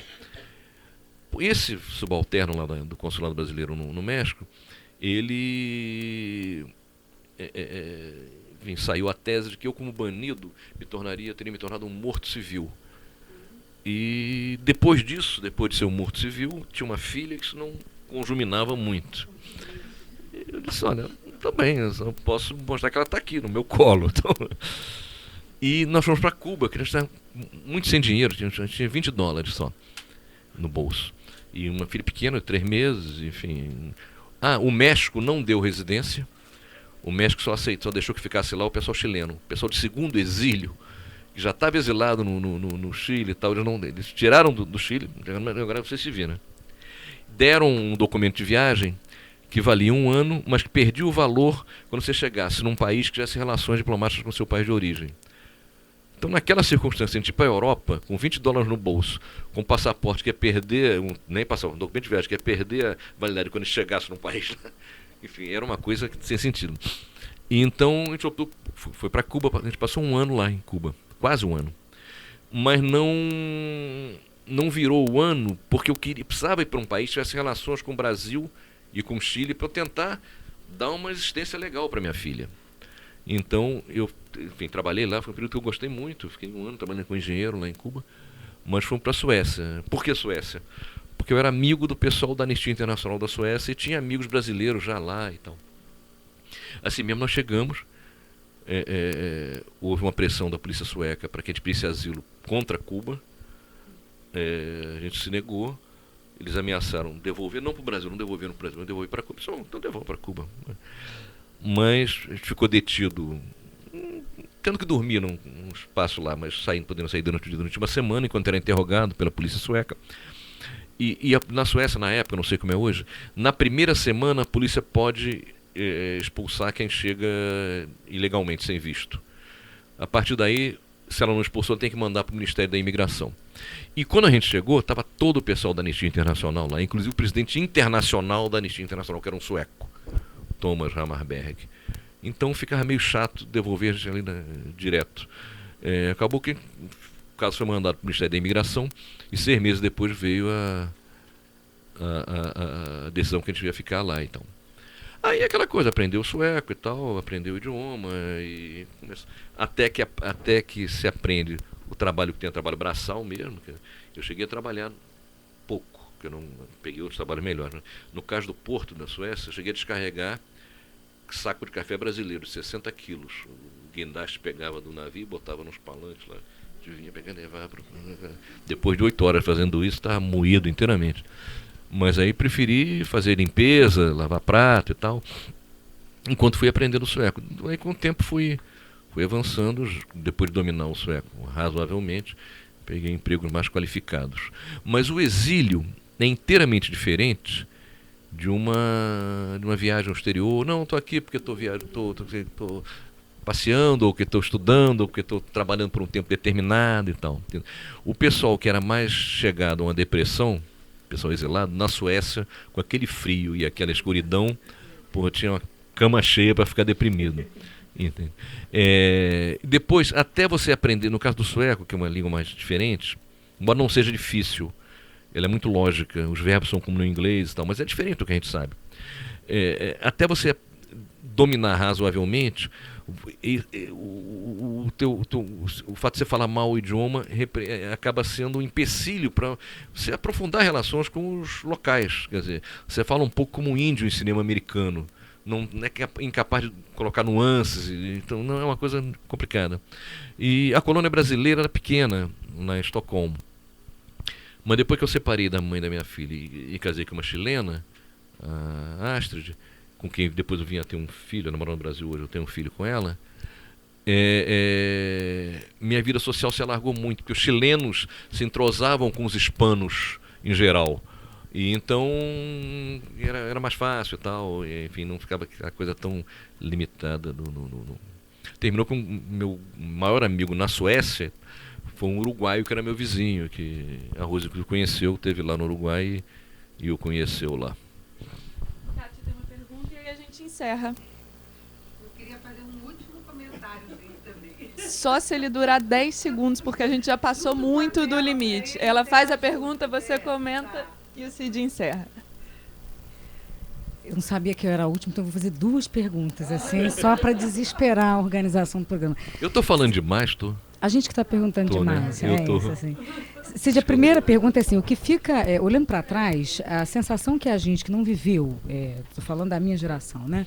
Esse momento da resistência à ditadura, não propriamente da luta armada, mas da resistência de esquerda, o que fica para a gente é a imagem de uma luta que era principalmente pela democracia, contra a ditadura pela democracia, né?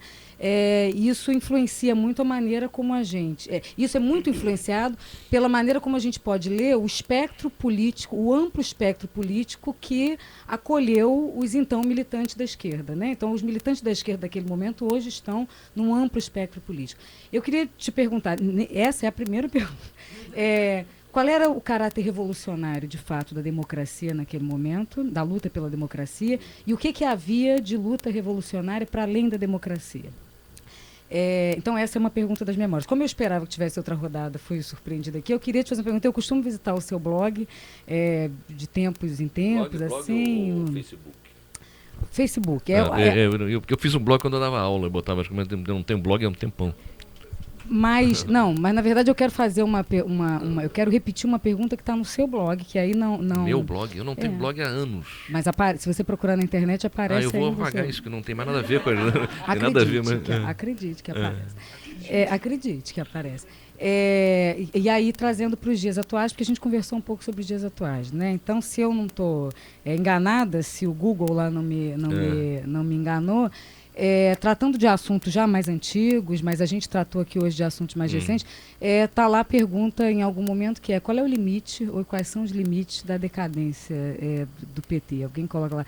É uma pergunta muito ampla, mas fazendo a alusão a tudo que nós comentamos aqui hoje, eu queria que você comentasse a resposta a essa pergunta. Posso, para fechar, ele pergunta tudo, que eu acho que tem um jeitinho de finalização. É que eu vi uma frase muito bonita que você falou, uma frase do Darcy Ribeiro.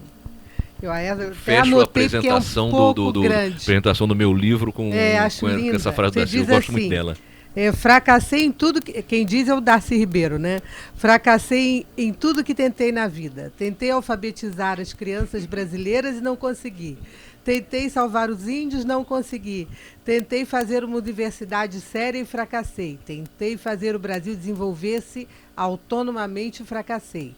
Mas os fracassos são minhas vitórias. Detestaria estar no lugar de quem me venceu. Então, a pergunta é se você concorda com Bom, eu botei isso aí, eu subscrevo isso aí no final da apresentação do meu livro de memórias. Bom, por que a gente lutava? A gente lutava pelo socialismo.